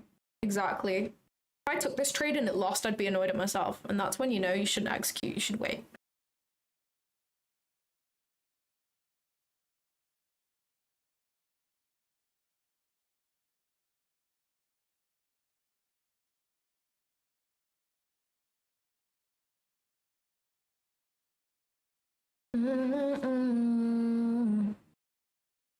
Know that I will find my way from you.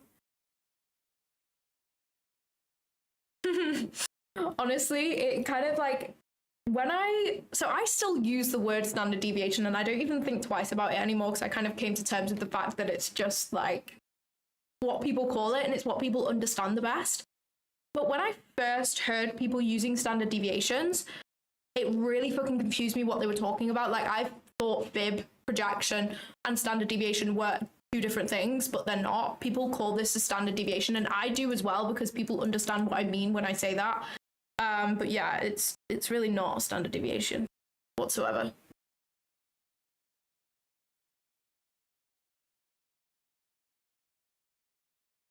Yeah, I buy stocks, but not very often. Like I have a portfolio, a long-term portfolio, but there's nothing exciting in there. And I don't have a swing trading strategy yet. I'm hoping to create one at some point. But I don't currently have one, sadly. I think the song that I've been singing is an Ariana Grande song, but I honestly don't know. Sometimes I sing songs on stream and I have no idea that I'm even singing. It's my subconscious just vibing, I think.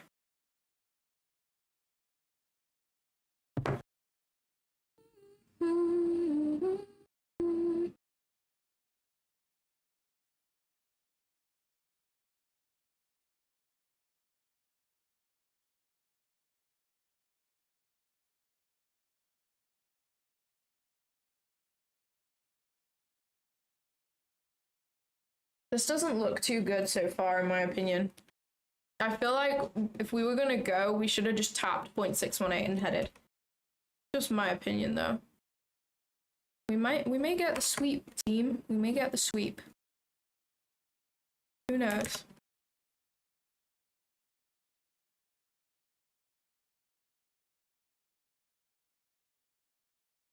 Know that I will find my way from you.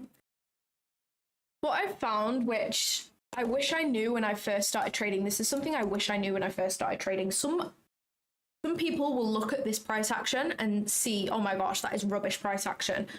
I look at this price action and say, this is brilliant. If we sweep out this low, this is the most A+ setup ever.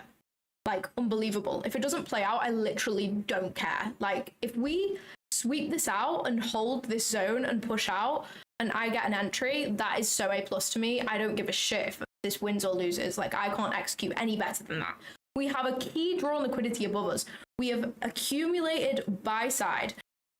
We will put in a protected low inside a CH zone after sweeping out an hourly low. Like, that is unbelievable. So if we get that, like, that's perfect to me. That's all I can do. These trades where you look at them and you're like, if this, and this happens, I am executing, and if it loses, I don't give a shit. Like, that was perfect. That's just probability, not on my side that day. That is the best. Yeah, my portfolio is just SpaceX.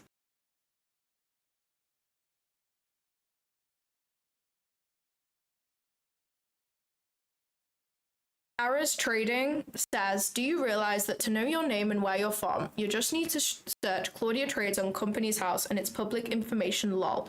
No reason why you shouldn't say where you're from. Okay, Aras Trading, I'm going to teach you a very important lesson today.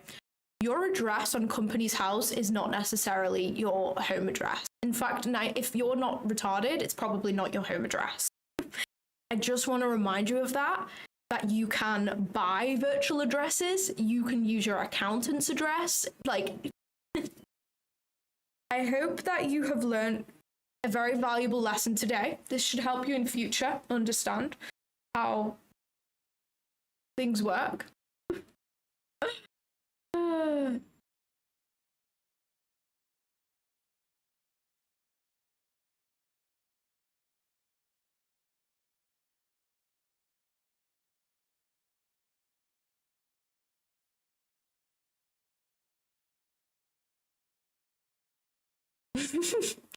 Negative IQ. Literally negative IQ.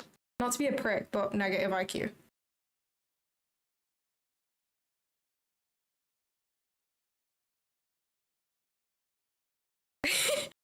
BRB getting Jeff Bezos.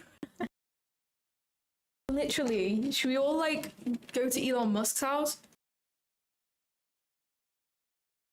Can you imagine if someone is actually stupid enough who go on Company's House, find that address and think that they're going to show up to my house, but they actually show up in a random city? No, you're okay, Bertie, don't worry, it's not you.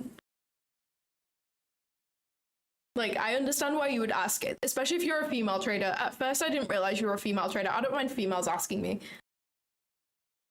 Not that all the guys in here are weird, but you guys, you know, it's not all men, it's just most.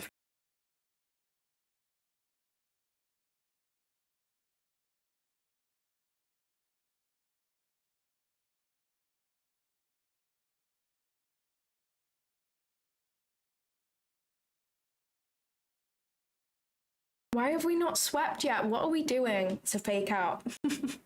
It's a fake out.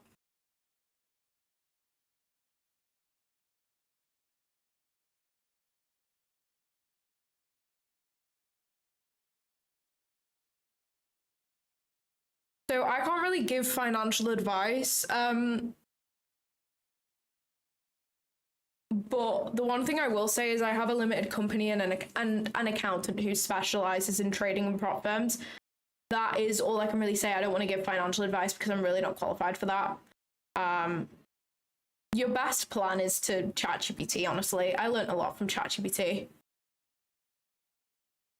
But if you're in the UK, I can recommend a good accountant who is very knowledgeable in prop firm trading. If you're in the UK, just send me a DM on Discord, and I will get back to you and give you their details.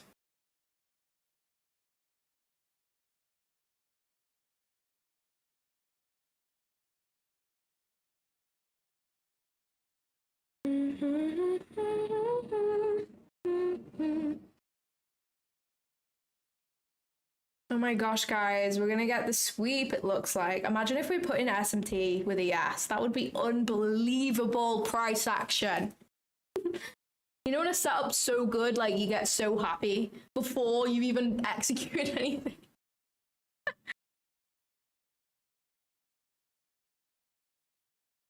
I'm feeding ChatGPT with your YouTube videos. That's so lit. I love that.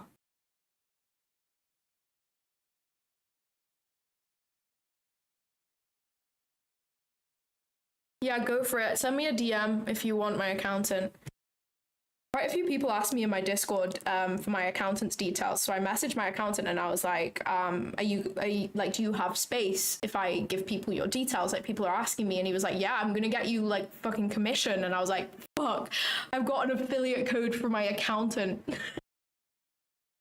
How fucking jokes is that? Like, that's so hilarious.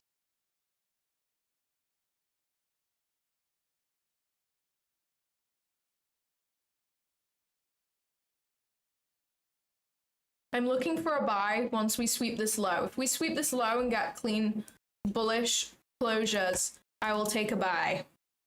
We're just generating more buy side right now. Like, this is so nice. I really hope we put in an SMT. If we don't, I'll still take it as long as we respect my CH zone.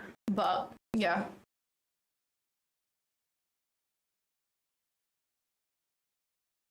You want more vlogs? Is that really what you guys want?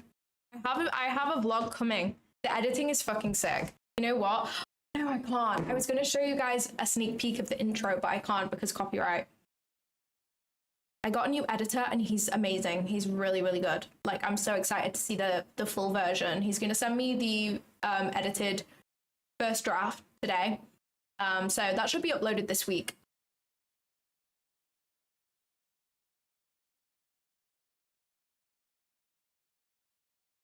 Know that I will find my way from you. Mm-hmm. Yeah, I've just clocked myself singing that same song over and over again.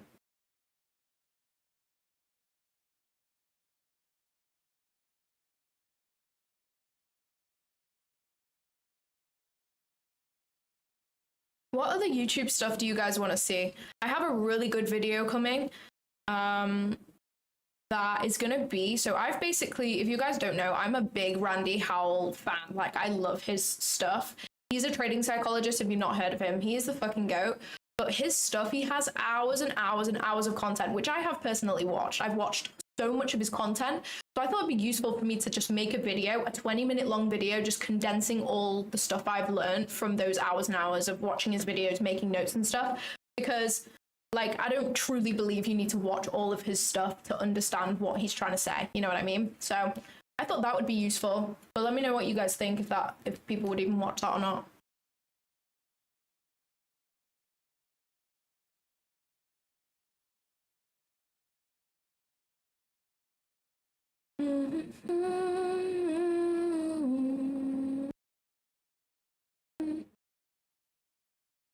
That I made you love.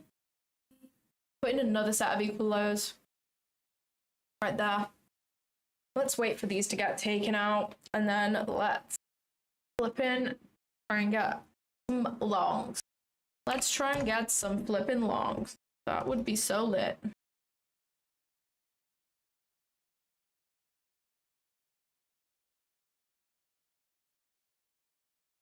More trading comments, less singing. May keep us on the channel longer. Feel free to leave the channel. Please feel free if you don't appreciate my singing. Because my singing cannot be controlled, unfortunately. I sing multiple times on stream without even realizing I am singing, and I think it's my brain's... I don't know what my brain's doing. I think it's when I'm concentrating, my brain just makes noises.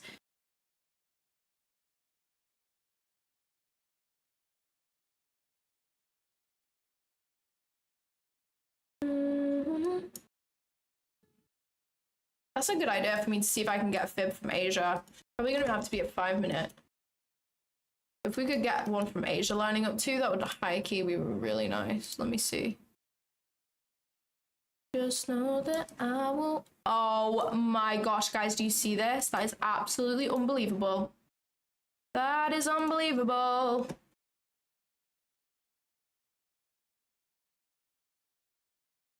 Singing trades, yeah.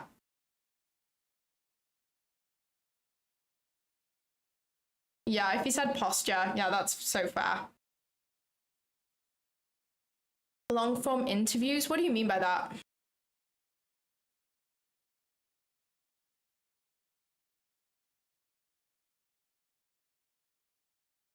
She's got 8 THD. That's funny. I actually might. I've had way too many people say that to me, to be honest. Let's just have NASDAQ up for now.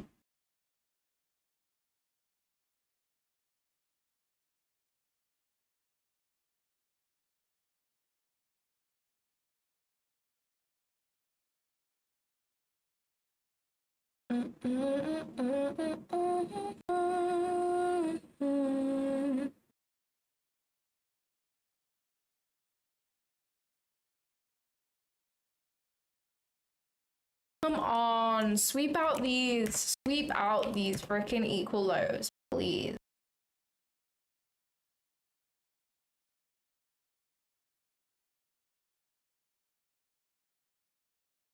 My singing is better than the usual AI background tracks everyone uses. Okay, I like that. Thank you, that's really kind. How many likes are we on, guys? Are we ready to do the giveaway? Oh no. Did we hit the like goal? Oh, we hit the like goal ages ago. Why didn't anyone tell me? All right, we'll do the giveaway in a few minutes. I just want to make sure I'm not going to get an entry midway through the giveaway. I just want to see what this wants to do, but we will do it.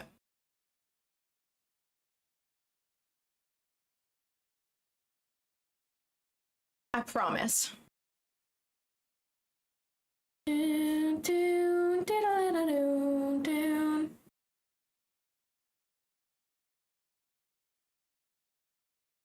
What should I sing, guys? What should I sing now? You guys have to get this coffee order. It's so good. Iced blonde brown sugar oat shaken espresso. So good. Oh, you do, Alan? Damn. Guys, I got the domain claudiatrades.com, so I need to make a website and like link my newsletter and stuff into it. If you guys have ideas of things that I can put on my website, please let me know. I am not personally going to be making the website. I'm not qualified, but yeah.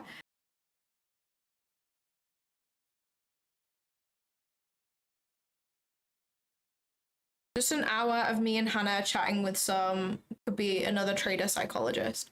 That would be cool, to be fair. The only issue is I feel like those types of videos are not that nice to watch unless it's in-person chat, you know what I mean? Like almost podcast vibes, but not quite, more of like a organic chat. But those things are hard when they're not in person. So maybe I need to start doing those types of things in person when I see other traders, because I see other traders quite often.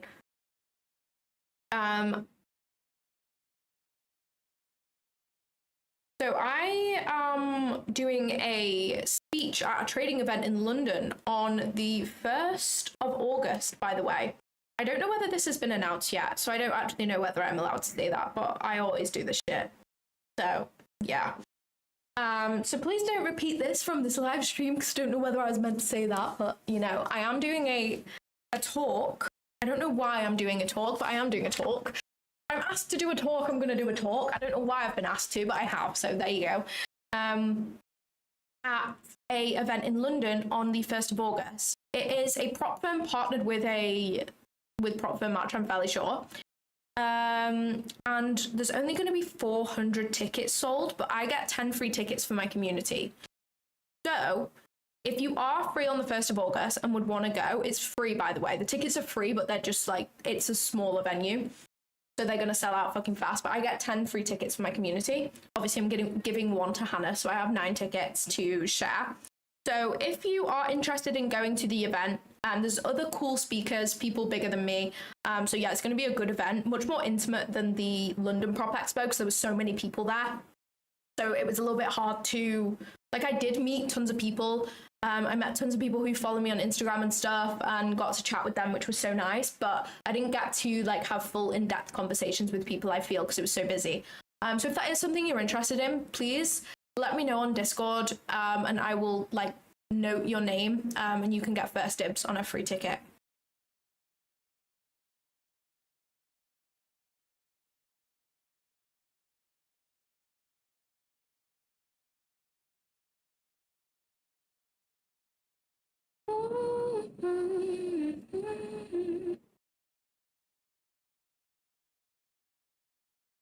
Oh, it looks like we're gonna get a sweep, guys. We're gonna get our sweep.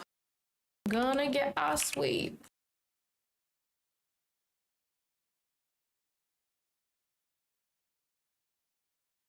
Sweepy, sweepy, indeed.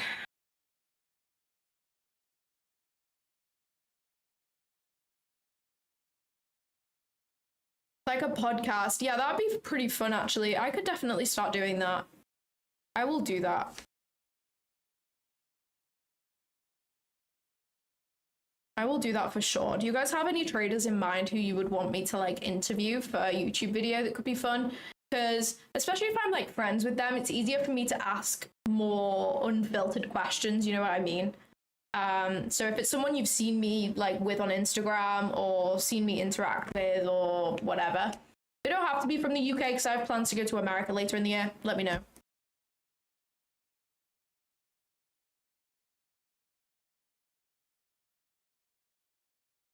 Please remove the 4 ads every time I join. I don't know what I mean. I don't know what you mean by that. Claudia, how do you trade when the market is consolidating from the higher time frame? How do you navigate so that you can trade the lower time frames? I just trade my model the same as I always do. To be honest, I wait for my session sweep and a rejection out of my CH zones or my standard deviation zones. Guys, can you please say someone that is realistic? I have never spoken to any of these people who you are listing. I've spoken to ICT, but I really doubt ICT would be down to do.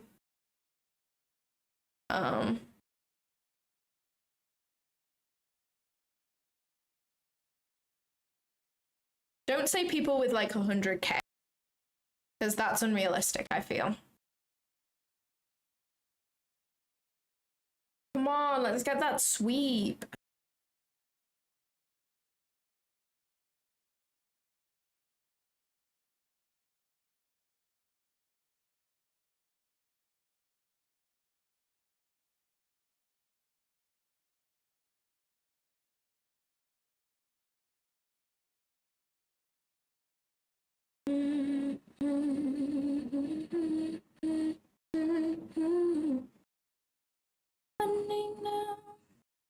Ivan, okay, Ivan could be possible. I don't know when I'm next going to see Ivan, but I probably will this year, because I'm probably going to go to America. Oh, we got a sweep, Nilly. Ara's trading. I'm not even reading your shit out, but like, you're really not doing anything. Everybody in this chat is here every day. Like, if you don't enjoy what you see, then just leave.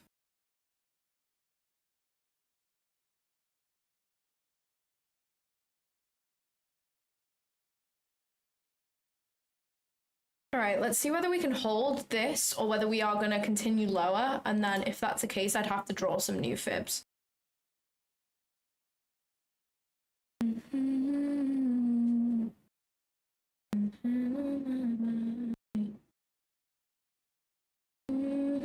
I don't really enjoy that close.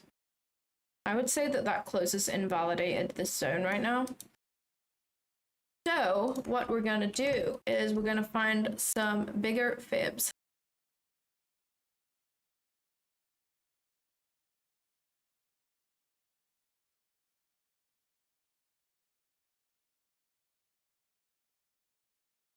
Okay.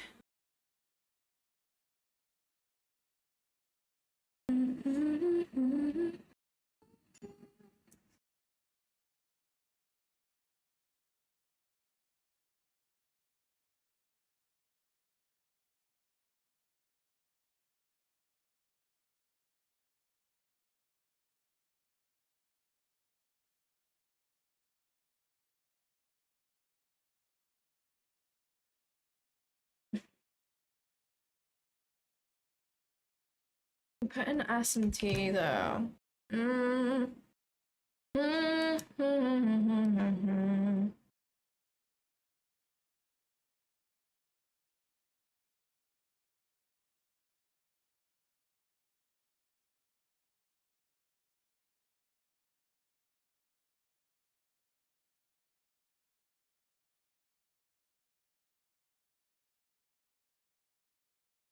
Okay, I don't feel like this is invalidated.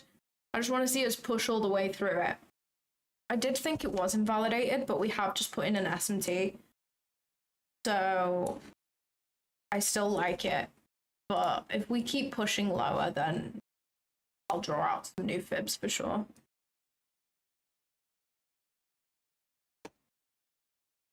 Okay, I think new fibs are going to be required, to be honest. Let's see what we can find.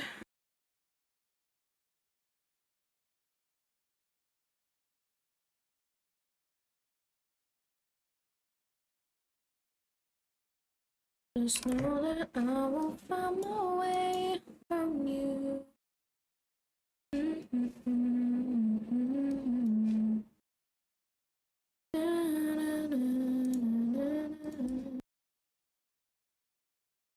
I want one from London session. Give me something from London session.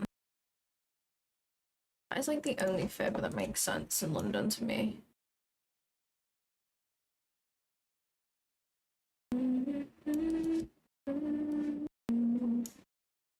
That's such a huge area there.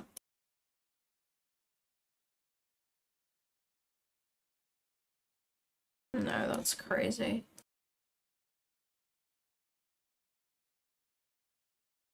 I don't really like any of these on here.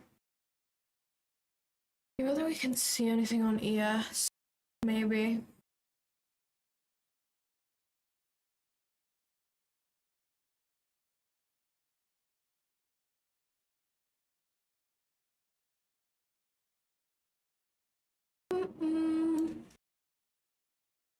What is this line? Oh, okay. New York AM low. Interesting. We're still holding this S&T, but I feel like we invalidated my CH zone, to be honest, which is kind of sad. We can find anything from Asia session.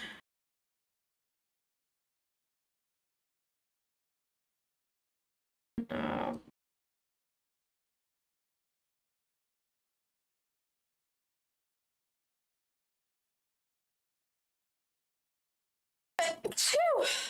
Oh, I really wanted us to still hold our zone and literally sweep and then see displacement, but okay, that's the only sort of valid area I feel. The fact that we are still holding this is like, why?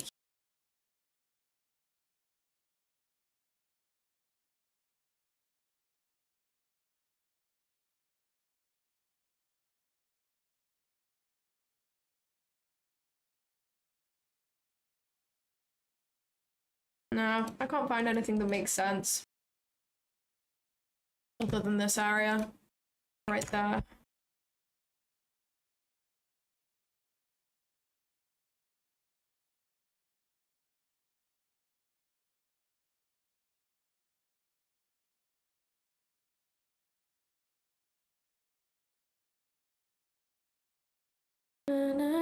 Right through.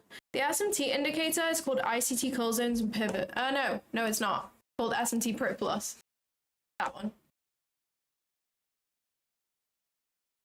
If this SMT holds and we just go, I'm gonna be sad, but I just don't have validation. I can't see any clean fibs lining up, so we're gonna wait. We're gonna wait.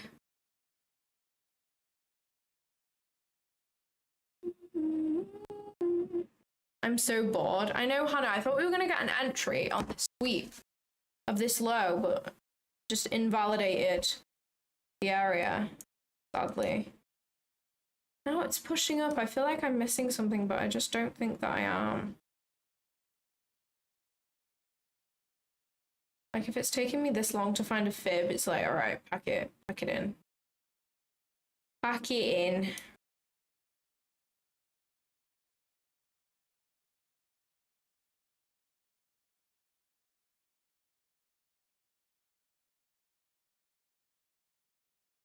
Yeah, we are still inside the 4-hour gap.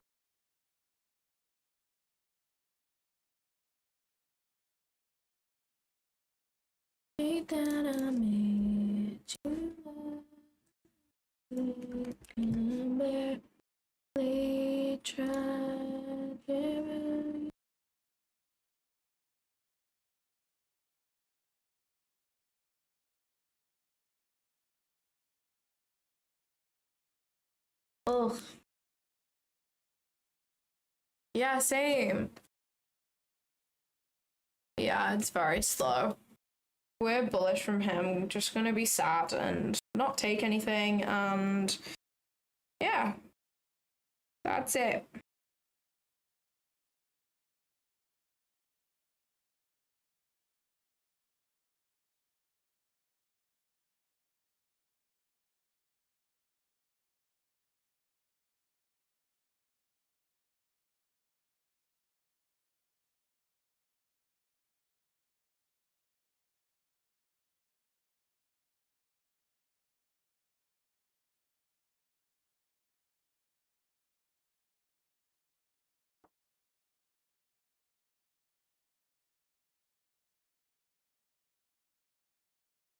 Ugh, the fact that this SAT is holding is really nice, but I just don't have any fibs lining up there, sadly.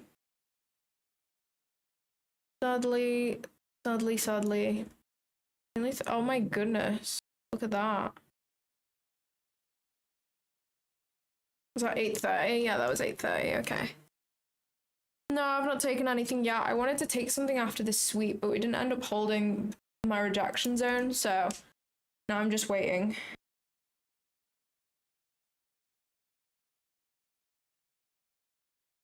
I don't know whether that was news. I think it was just the 8:30.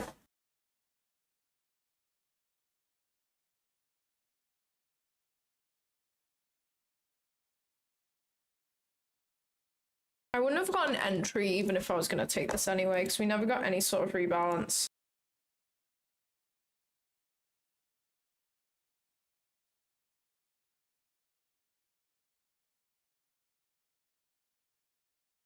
I'm studying my ground.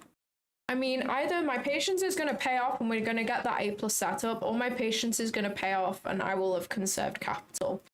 Either option is ideal.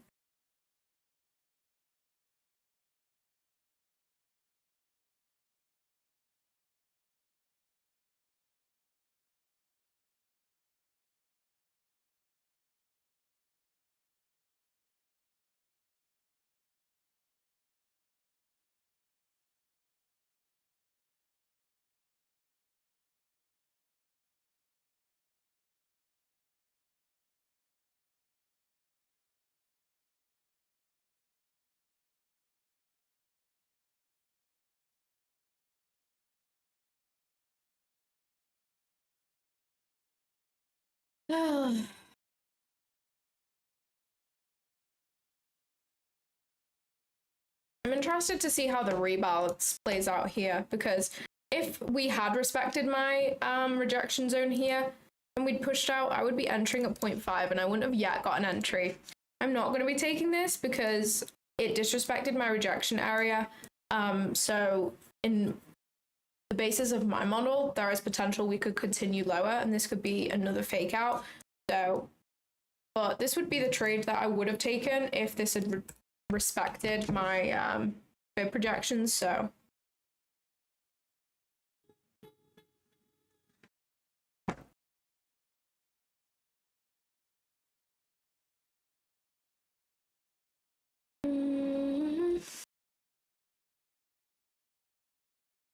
yeah, the 15-minute looks good right now, although we don't have a bottom wick on the 15-minute candle, which in my eyes is not ideal either. We may want to reprice that before heading higher, but that would make sense because we would then rebalance to the 0.5, which would have been my entry, but I still don't like this. Still don't like this as a trade. I anticipate to have a lower trade frequency in July and August because I understand that July and August have shittier price action.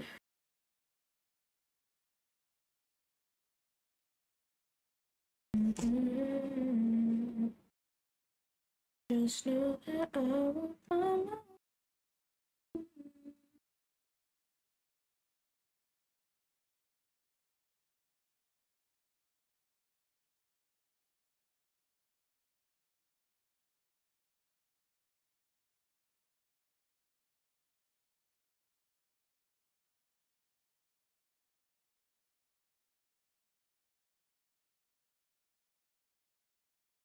You know a designer named Peter Tarker? You might like him judging by the background I see. I don't know him. I should look into him though. Let me Google.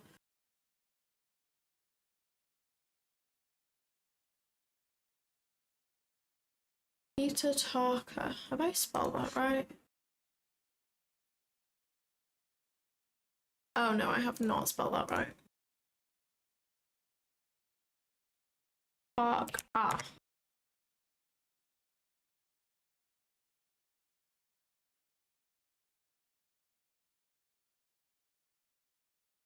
Oh wow, his website is really weird, but it's cool.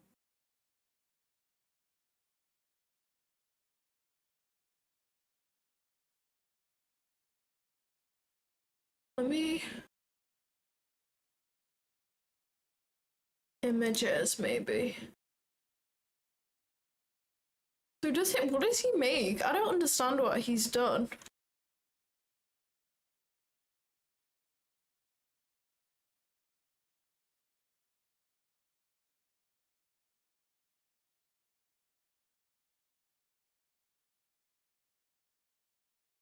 I think longs like make sense. Just my entry model hasn't played out. We're not rejecting out of any standard deviation level that I personally like, so I'm not going to be taking this. But I think longs like do make sense. But I just want to stick to my rules.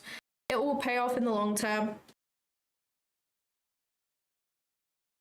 It will pay off in the long term. For sure.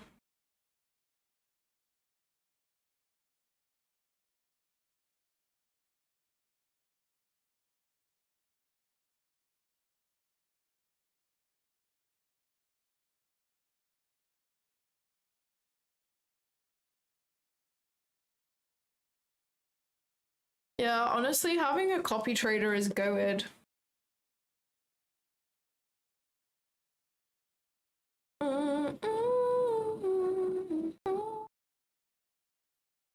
Oh, I drew that wrong. Okay, it doesn't matter.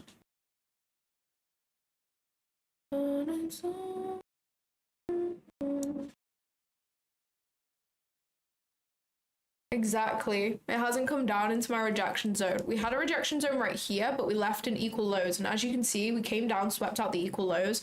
We have put in an S&T and we're rejecting, but we haven't rejected out of my standard deviation zone. So I'm not going to be taking this. Although I do think longs make sense.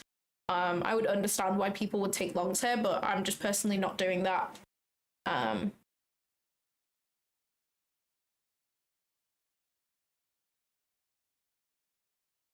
Hi sister, how is it going? It's going really well, thank you. What about you? Very slow trading day for me. Potentially no entry, but we still have an hour before market open, so we might get something. Who knows? Who knows?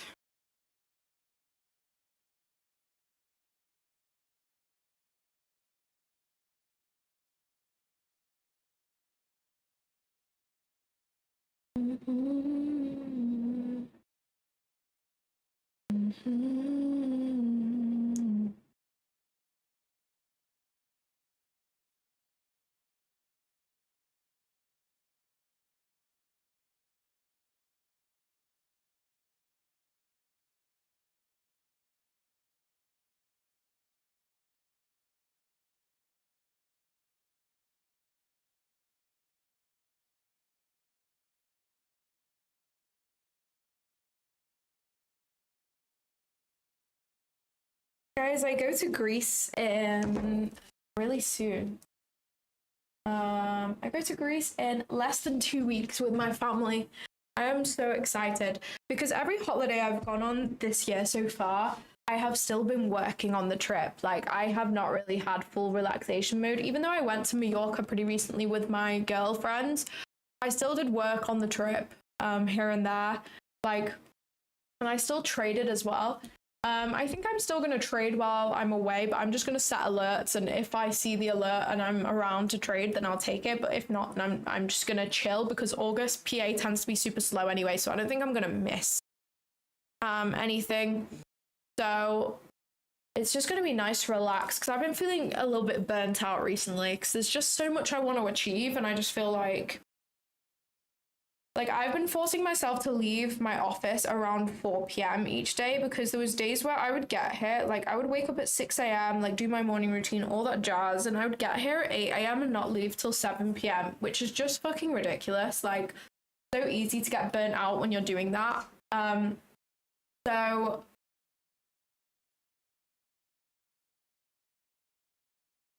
it'll be nice to just have a break, I think.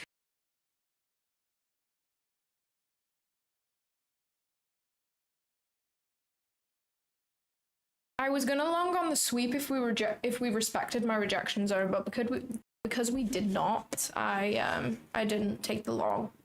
I wouldn't have got an entry anyways, because I would have waited for the rebalance, which we haven't done. So yeah.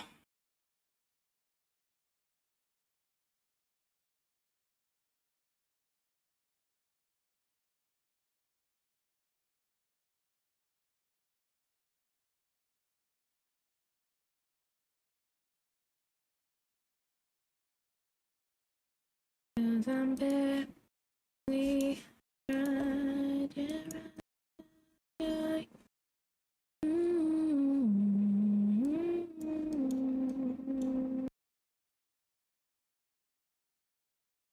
was no valid fibs on ES either.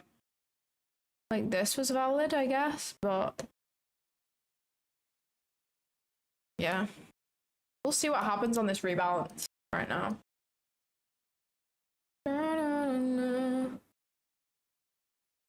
No, I don't take a lot of trades.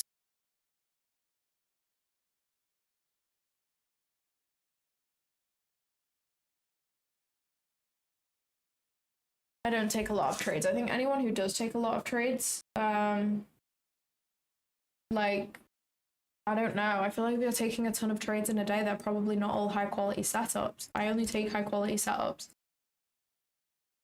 And in July, we are likely to have less high quality setups. That's just the way the market is.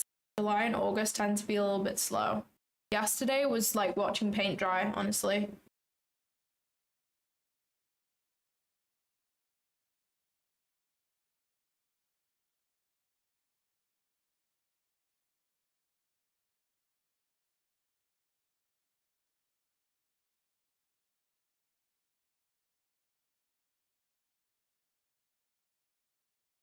Scalping can provide high quality setups, but I feel like if you're taking like 5 trades in a day, just not for me personally.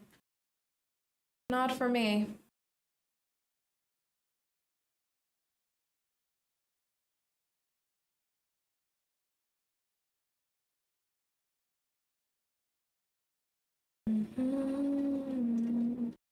I'm just gonna go and fill up my water bottle, guys. I'm gonna be back in a minute.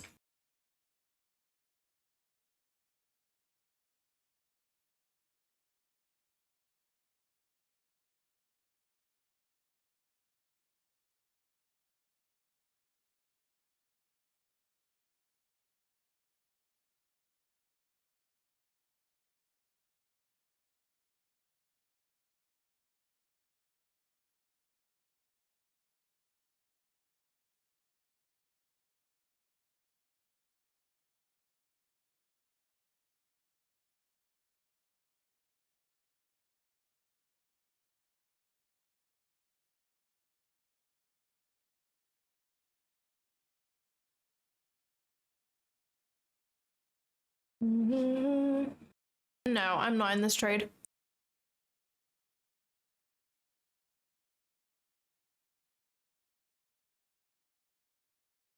There's no best or correct indicator. It's whatever you have gone back into your old charts and realized works the best.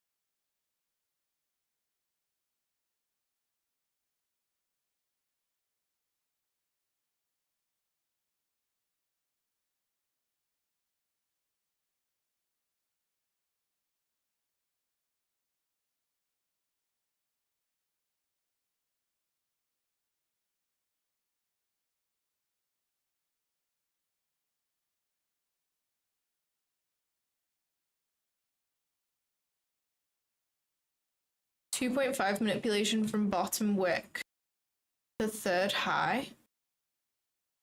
What do you mean?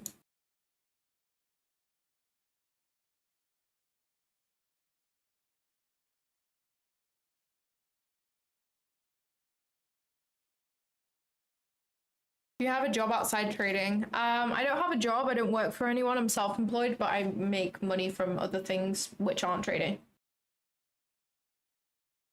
And no, I don't live off affiliate commissions. Before anybody decides to say it, I don't live off affiliate commissions. I've explained quite a few times what I do other than day trading in YouTube videos and things, so I don't want to just go over it because people who join the stream regularly will already know the answer.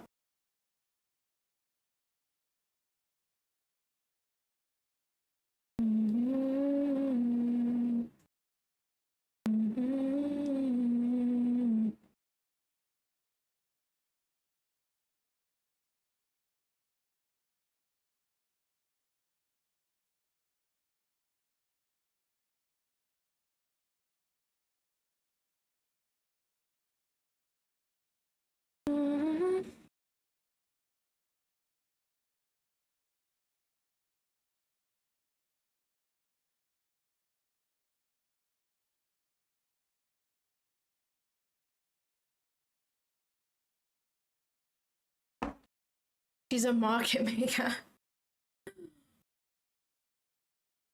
28,995 to 29,048.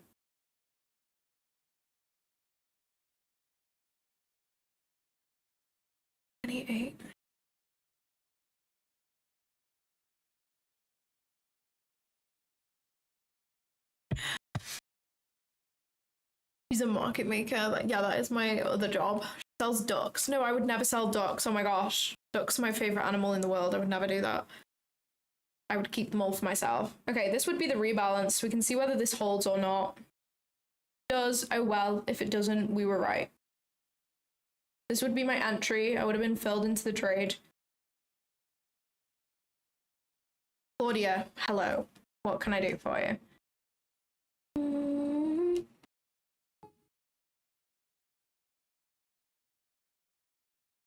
Am I an Aquarius? No. Guys, guess my star sign. If you know my birthday, don't say. I don't know why any of you would know my birthday, but... No, don't say duck breast is yummy. No, no, no, no, no, no, no, no, no. No. I'm not vegetarian, but I won't eat duck. Because they're too cute. I can't do it.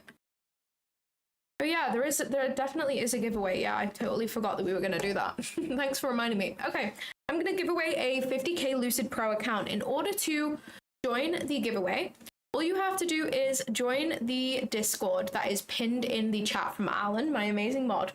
And what you're going to do is you're going to click the link to join the free Discord community, and then you will be taken to right here. From here, you're going to head into the announcements tab, and in a moment you will see a giveaway pop up, which you will be able to enter. The giveaway is going to be on for 5 minutes. You guys have 5 minutes to enter the giveaway. Once it pops up, you'll be able to click enter. I will show you that in a minute. Alan's just going to start the giveaway. So give him a sec. That also gives you guys a little bit of time to join the Discord too. So yeah.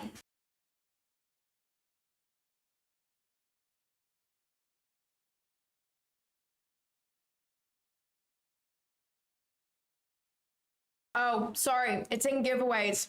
I got it wrong. Okay. The giveaway is in the giveaways tab. Right here, not announcements. My bad. Okay. What you're going to do is you're going to click this button to enter the giveaway. As you can see, some people have extra entries, so their entry is already in, but they'll be able to enter twice. And the reason for that is because they've used code Claudia and they are the GOAT. So if you want extra entries into next giveaway we do, which will probably be tomorrow, make sure to use code Claudia at checkout for Lucid or TradeZella or TradeSyncer, and you will get extra entries into the giveaway, so you have a higher chance of winning a Lucid account for free. All right, we got 3 minutes left on the timer. Make sure to join the Discord and enter the giveaway. We've got 50 participants so far.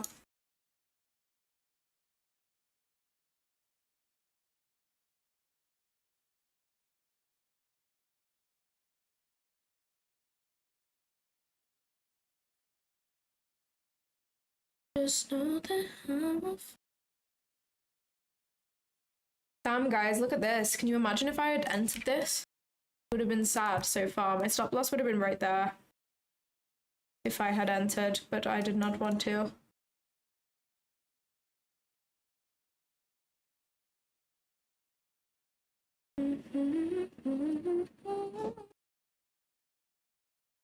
You.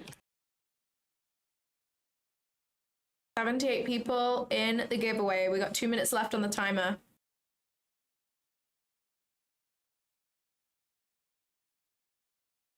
Let's go.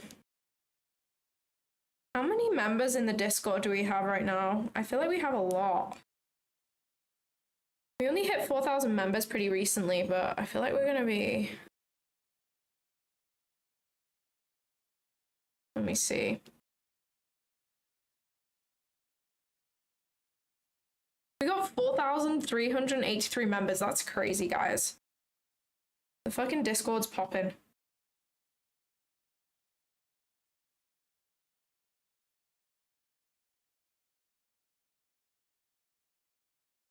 The Discord is pinned in the chat. The link is pinned in the chat from Alan.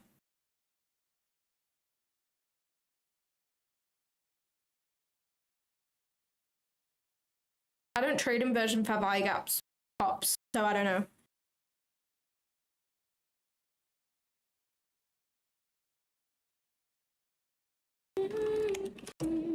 Oh, not the 11-day time frame.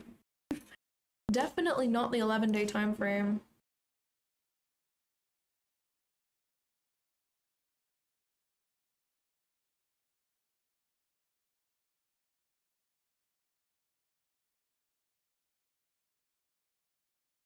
You have 4,000 members and you're telling me you're not confident enough to practice one-on-one mentorship. It's not about the number of people I have in the Discord. It's more my ability to teach people, you know?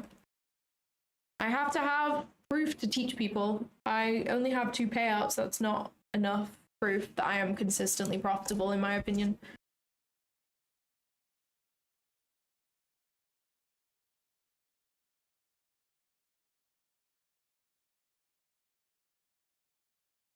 And it's all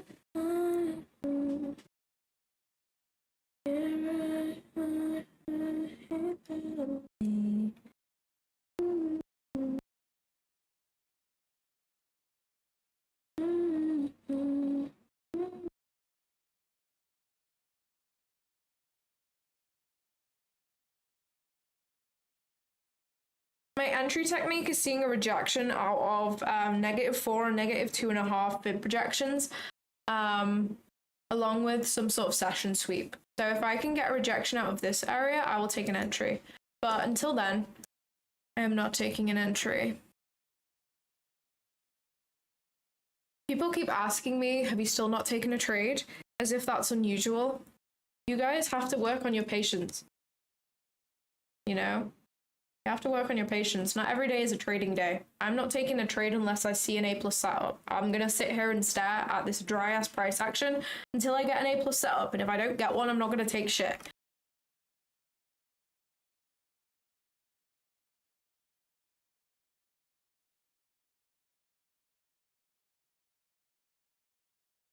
Okay, let's see who won the giveaway. Boom, at John H, you won the 50k Lucid Pro giveaway. Congratulations. Please open a ticket to claim your account. No, I don't use CISD or market structure shift in my model. To be honest with you.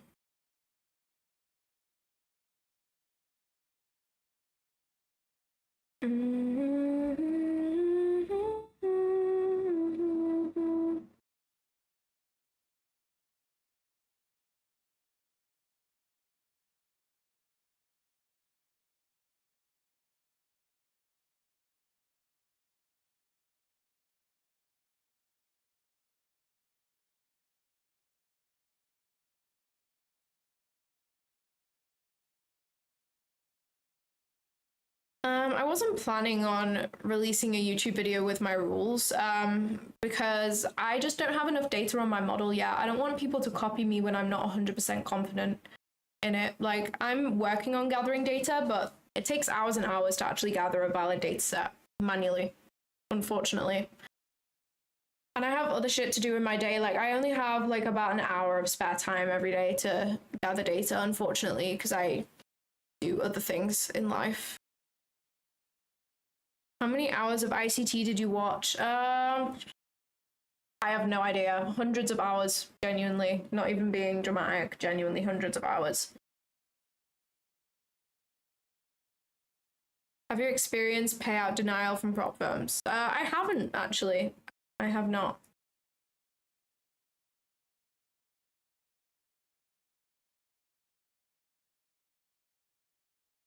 I do invest outside of trading. My investing knowledge is very limited. So I just invest into safe-ish funds. So yeah.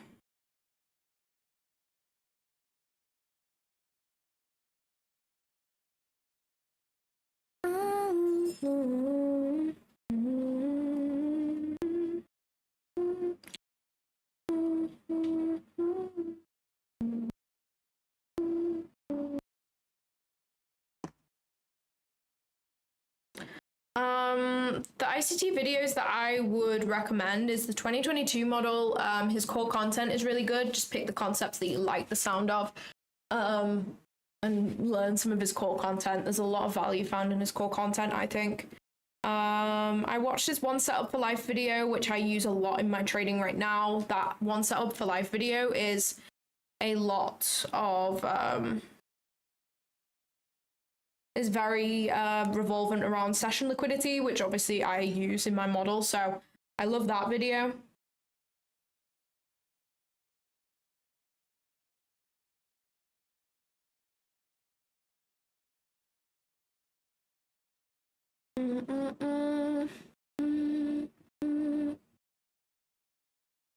The 2022 model, I don't know, it just doesn't suit me. I couldn't even tell you what the 2022 model is, to be honest. Like, I have a brief idea, but yeah, I just never put that much work into it. Like, I learned a lot from the 2022 mentorship, but at the time, I was just such a new trader that I didn't know how to backtest. I didn't know how to go through old charts and studies, so I just learned the concepts from it. I ended up trading Justin Werling's Forever model for a long time and not finding any success with it.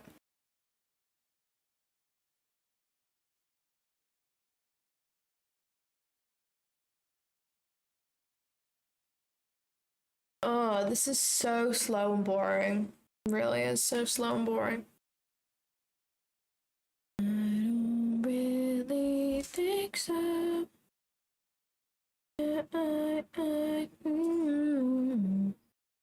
love me. Whoa. Holy shit. Guys.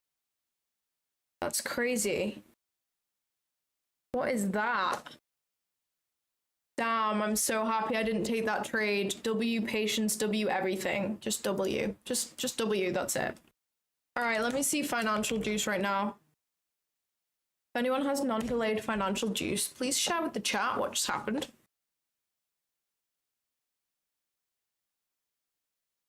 Please share with the chat, because that was crazy. Okay, well, we tapped into my zone.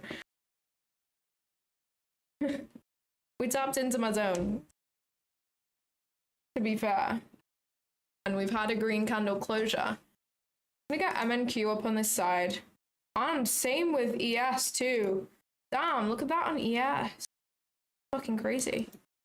I may execute this on ES. I feel like it's kind of cleaner on ES. I don't know though. No, I'm gonna execute on NQ. I don't think there's much in it. Less hassle if I execute on NQ rather than MNQ, because if I execute on ES, I usually have to enter on micros and minis because of the scaling plan, which is a fucking pain in the ass. Alright, let's see what we get. Let's see what we get. Let's see whether we get a green candle closure or not.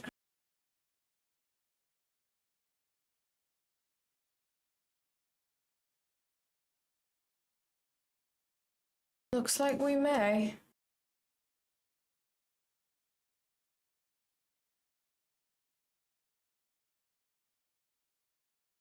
Or maybe not, actually.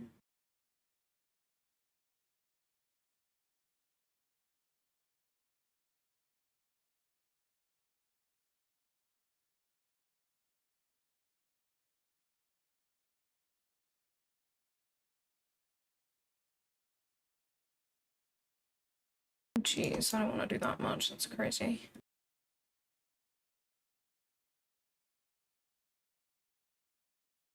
Yeah,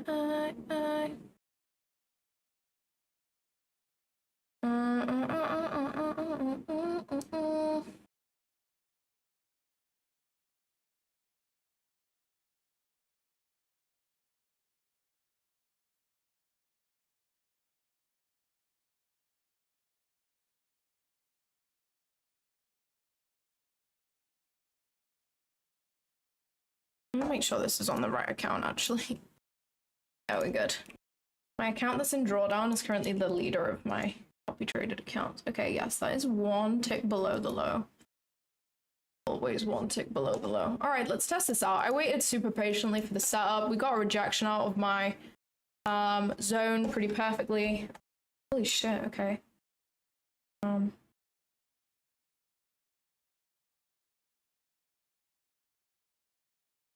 me see the 30 sec. 15 second maybe. Okay. Damn, this thing is flying.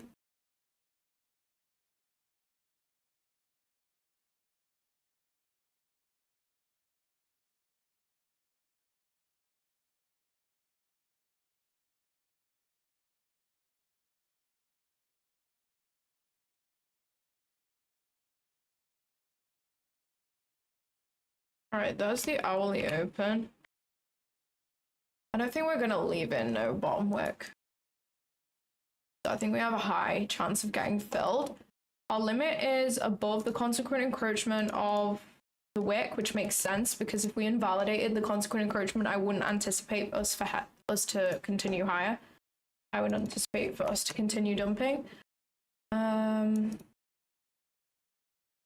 just gonna leave my limit where it, no, like that is too much risk. I'm gonna leave my limit at $250, and if I don't get filled, it just is what it is. Let me see what it would be like if I did 2 micros. 2 micros is crazy though. I'm just gonna do 3 micros at 0.618, and if we don't retrace, we don't retrace, but I'm not over risking for the sake of this trade. But I want minimum 3 micros really, because otherwise it's hard to take partials. I see ES. Maybe I would be able to take this on ES, to be fair. actually. Okay, maybe I could do that. ES had a cleaner reaction, but usually I have to trade on micros and minis with ES, which just isn't ideal. But today, I could definitely trade with micros and still be fine. Let me see what that would look like. Don't worry, I'm not going to take both. Have no fear. Oh, wait, no. I would have to have my stop loss all the way down there. That's a fucking crazy stop loss size.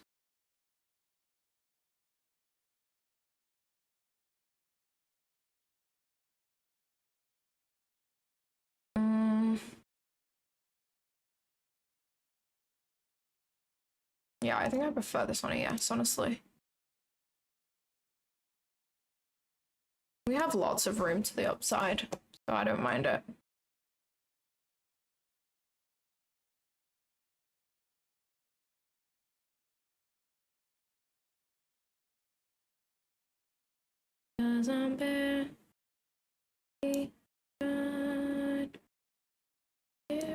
I'm only gonna actually put my limit in place when we get close because I don't want to get fucked just on my entry.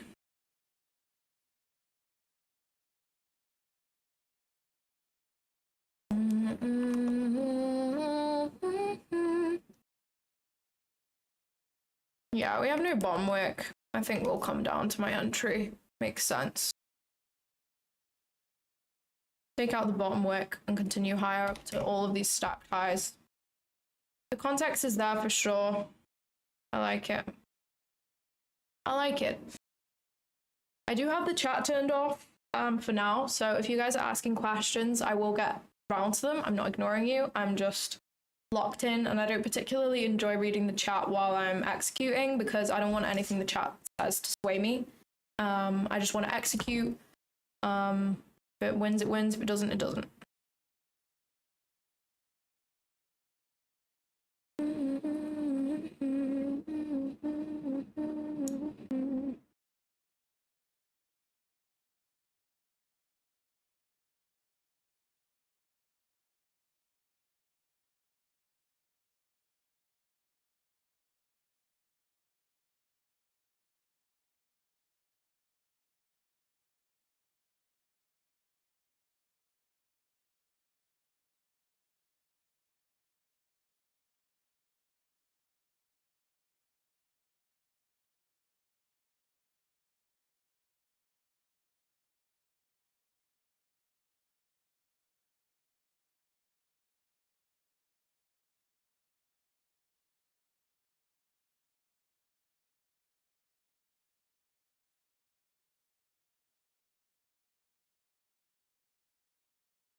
Every time you click off, it disappears. It's kind of annoying.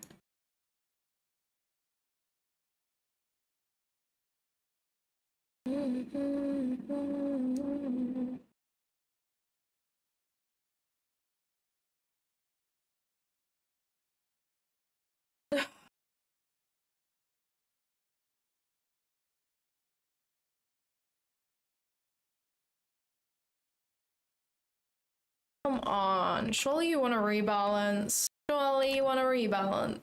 There's no way we're leaving a wickless candle. I don't buy it. I don't buy it at all.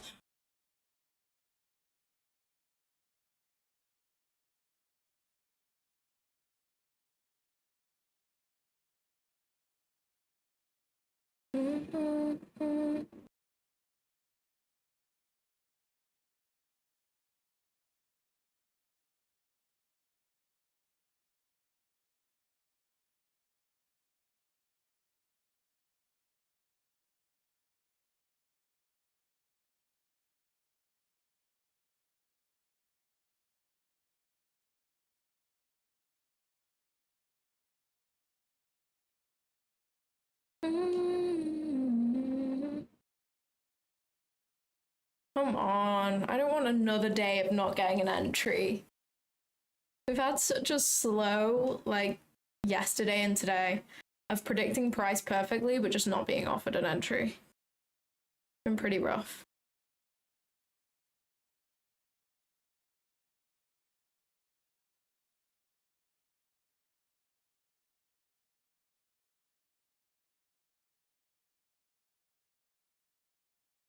I don't know whether to do 4 or 5 micros.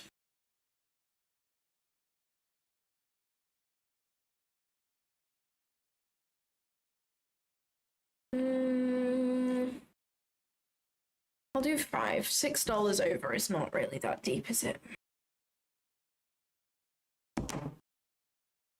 Is it really? I don't really think so.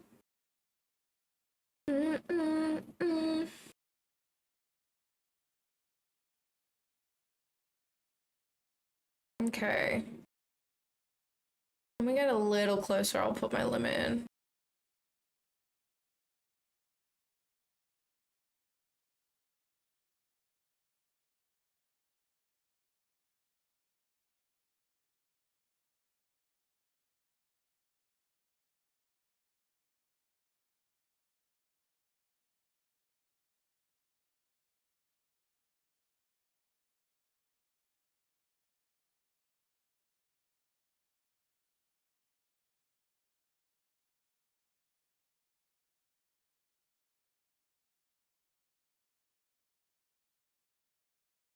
Ugh, why does it do that and then it just is so slow again?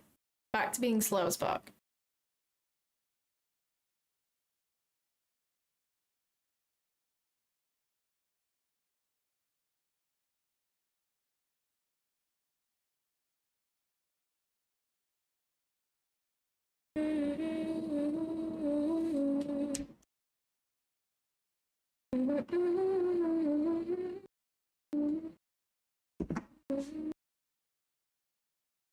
Oh, why?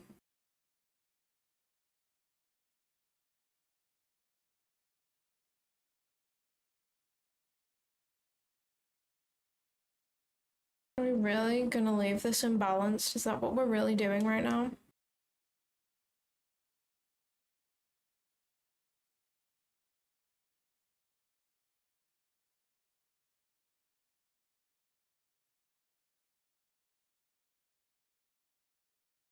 I guess that is really what we're doing right now.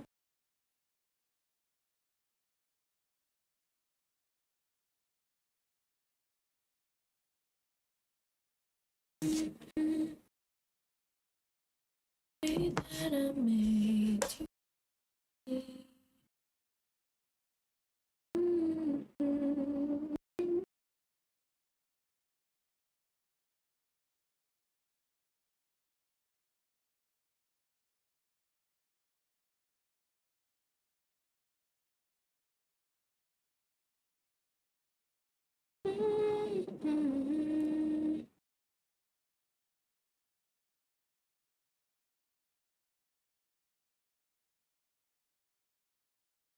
Please, can we get a retrace? Please, can we get a retrace? Please, can we get a retrace?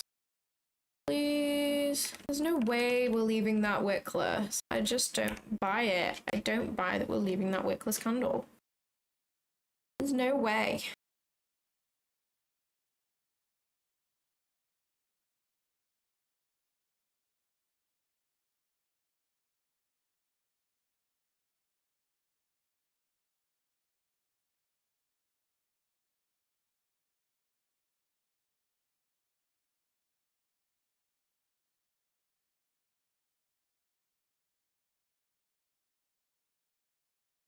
If I'm gonna get an entry, this shit needs to hurry up.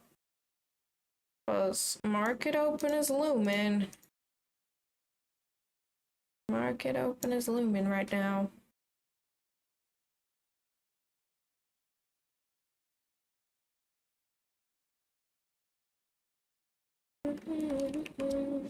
Oops.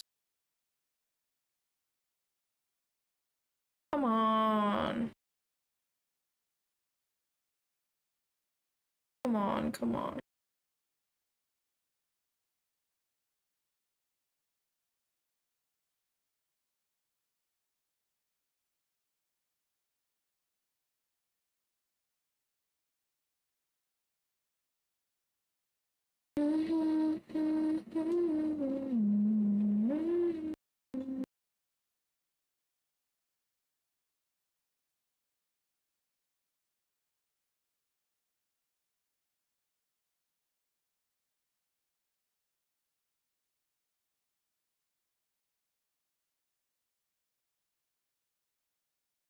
It's like watching paint dry, guys.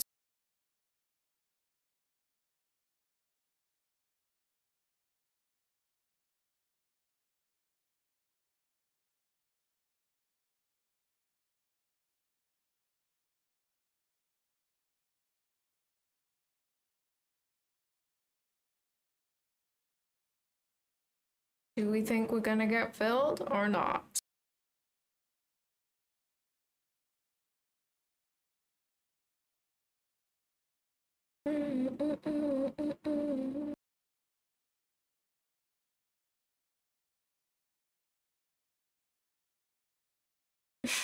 So slow. How many points have we moved? 3 points. Holy Jesus.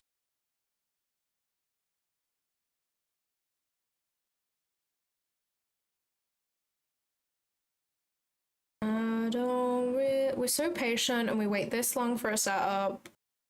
And this is what we get. This is how we get treated. This is how we get treated.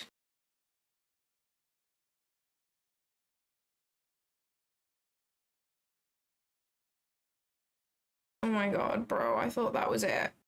Clearly not.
I'm getting close to giving up on this. I don't like how slow this is, and I don't want to not be at break even before market open. And I just think there's a slim chance of that happening now in 15 minutes with how slowly price is moving. You know what I mean? It's like I have to be at break even, which is 1 hour, by the way. So I have to have price come up here and also tap me in within the space of 15 minutes for me to be safe at market open from getting worked out. I just don't think it's that high probability now. I feel that waiting for market open, seeing what happens and reassessing might be the vibe. Sadly. Yeah. I think that's the plan. We wait for market open and then we reassess. From there,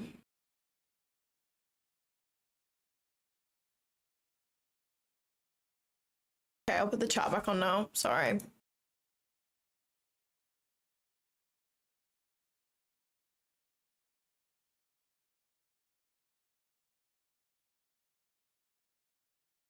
I'm gonna buy an account and experiment by just putting limits on the CH zones and see if I pass. Honestly, I think it'd be good. I'm honestly tempted to do it.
Damn, we're just pushing.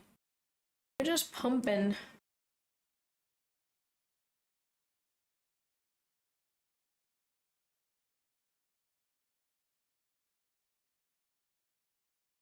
Yeah, I'm assuming we're gonna push down at 9:30, so I'm just gonna wait for 9:30. No, sadly.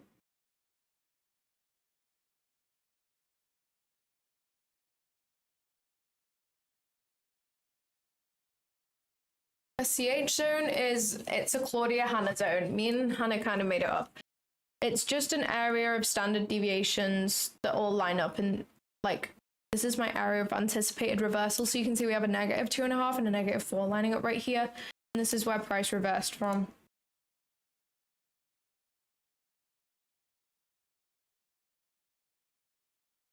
I know, I'm sorry. I keep singing the same song on repeat. That's just what my brain does. I'm so sorry. I think it's called Hate That I Made You Love Me.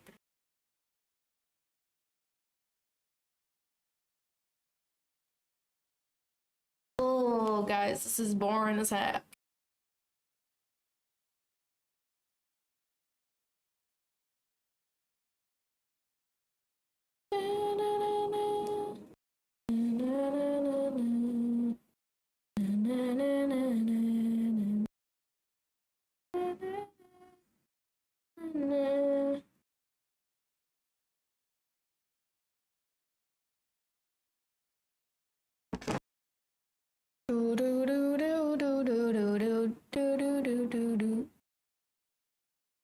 Oh, boring. We have 10 minutes till market open. I'm so hungry. I'm bored of this price action. Come on, New York Open, Brett, bring us something amazing.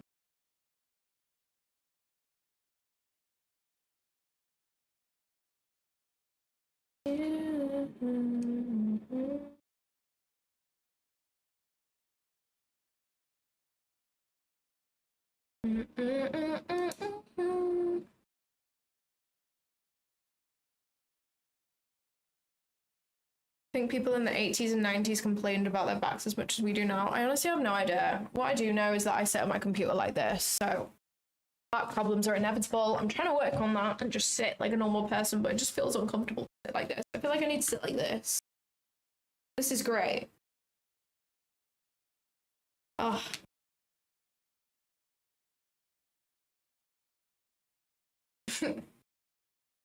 Maybe I just need to lower my chair back a bit. I don't know. Very up straight. Maybe I need to be like that. Or that. I don't know.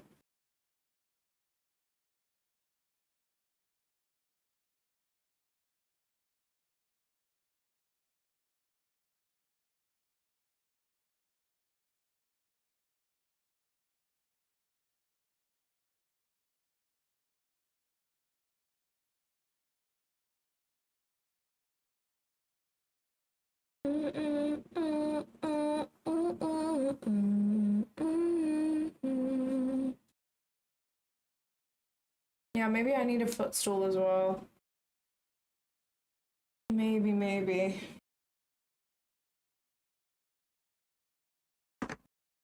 I'm so hungry. What's a backstrap?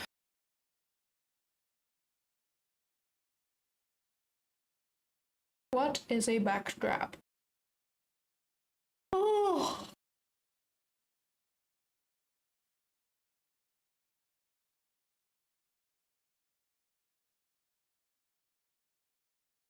Hey, Daylo Trading.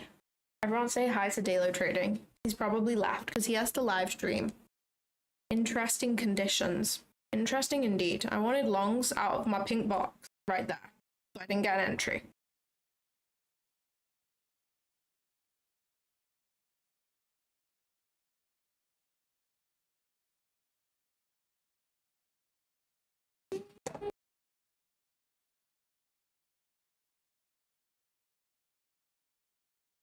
I want some longs.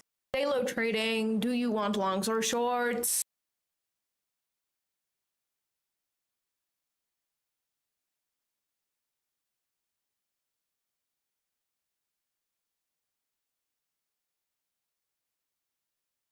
Oh, you have to stream in 3 minutes. Okay. Give me your bias. Give me a signal right now.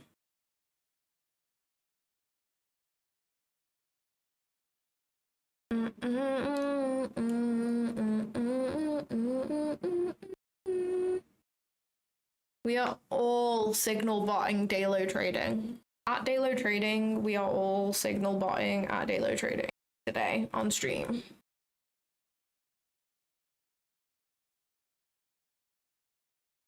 Longs but 1 hour bearish AF. Yeah, that's so true. That's so true.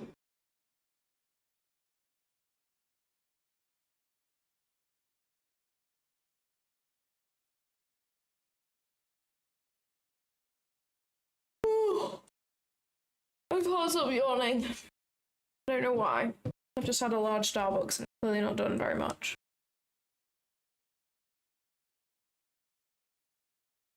Oh my god, it's so watery right now. That's really not nice whatsoever.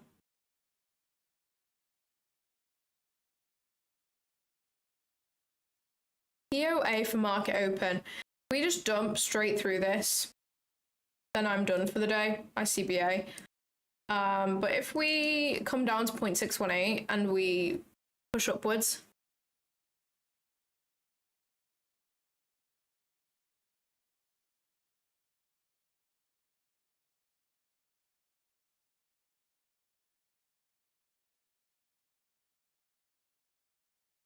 thanks Daylo, have a good stream.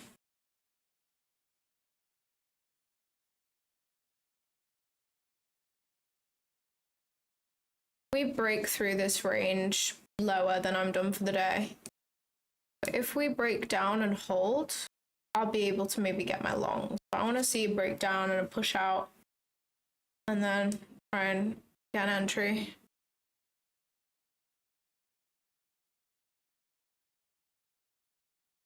Yeah, this is weird. Weird AF. Okay, we got 5 minutes till market open. Let's see what we can get. Team. See what we can get.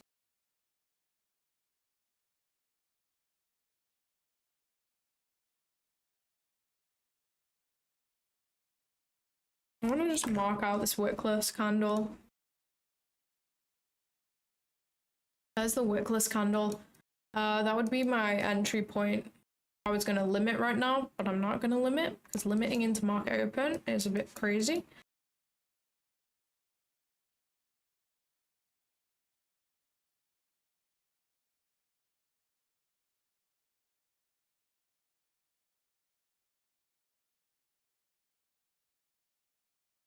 Just know that I'm sorry, I keep singing that song. I need a new song to get stuck in my head on repeat.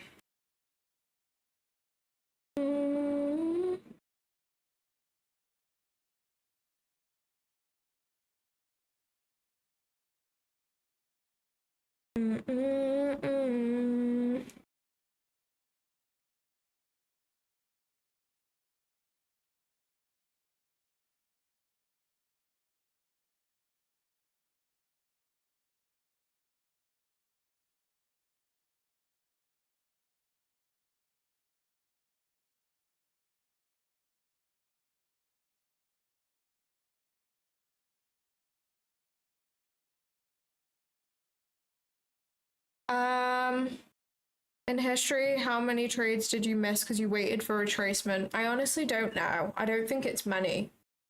Like today and yesterday, I have so far, but if we don't get that retracement, in terms of my model, I don't want that trade because then we are imbalanced below.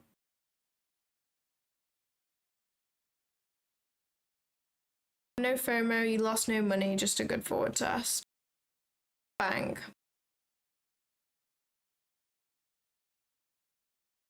Signal relief 4.5 inch patch. It takes the signal of pain in the back and neutralize it. Wow, that's crazy. All right. 2 minutes till market open, team. What do we think is going to happen today?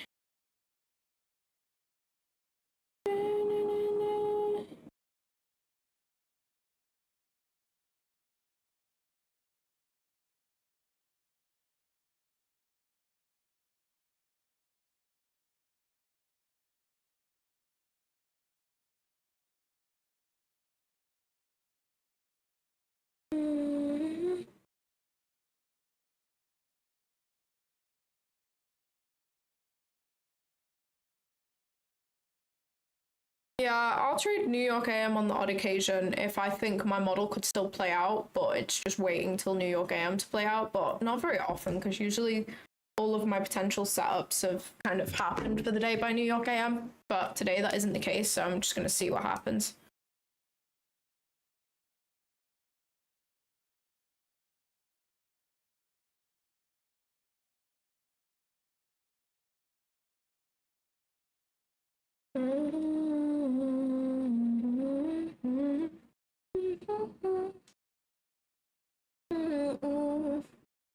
I'm kind of considering, like, I need to go back in old charts and see whether this would be worth doing, but whether it's worth me just entering on the 2 candle closures rather than waiting for that retrace, because the retrace is allowed for in my stop loss. Like, it's still the same stop loss, but it's just a slightly worse entry. But I could have caught 2 insane trades today if I'd done that. So I don't know. I need to figure out over time which is the more profitable method. All right, we got 30 seconds till market open right now. Damn, ES is getting close to London high. In cold like the wind. Do we have a wickless on ES? Yeah, we do also have a wickless on ES.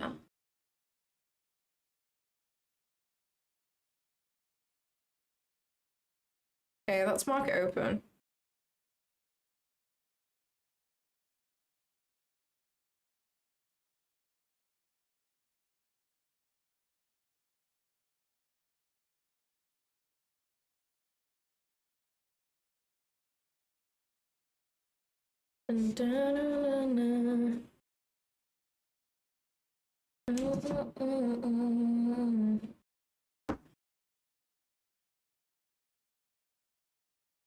If ES takes London high, then I'm done for trading.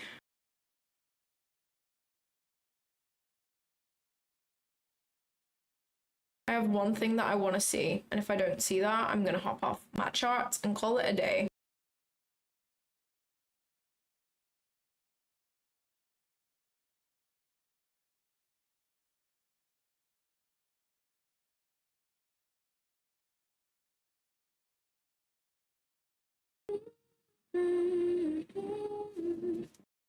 This thing looks like it may want London high on ES. Potentially.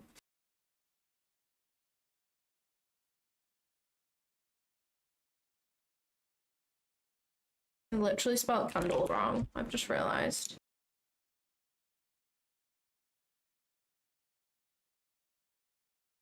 There we go.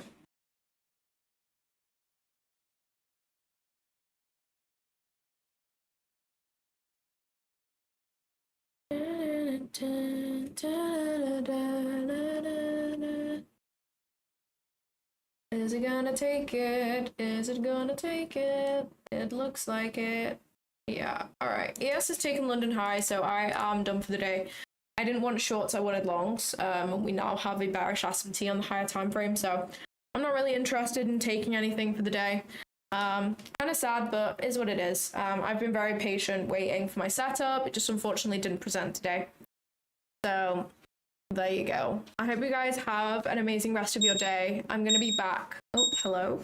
I'm going to be back on live stream again tomorrow at 6:30 a.m. EST, so I hope to see you guys there. Thanks for chilling with me while I'm on the charts. Very slow week for me so far. I had one break-even trade and that's it. Speak to you guys tomorrow. Have a great rest of your day.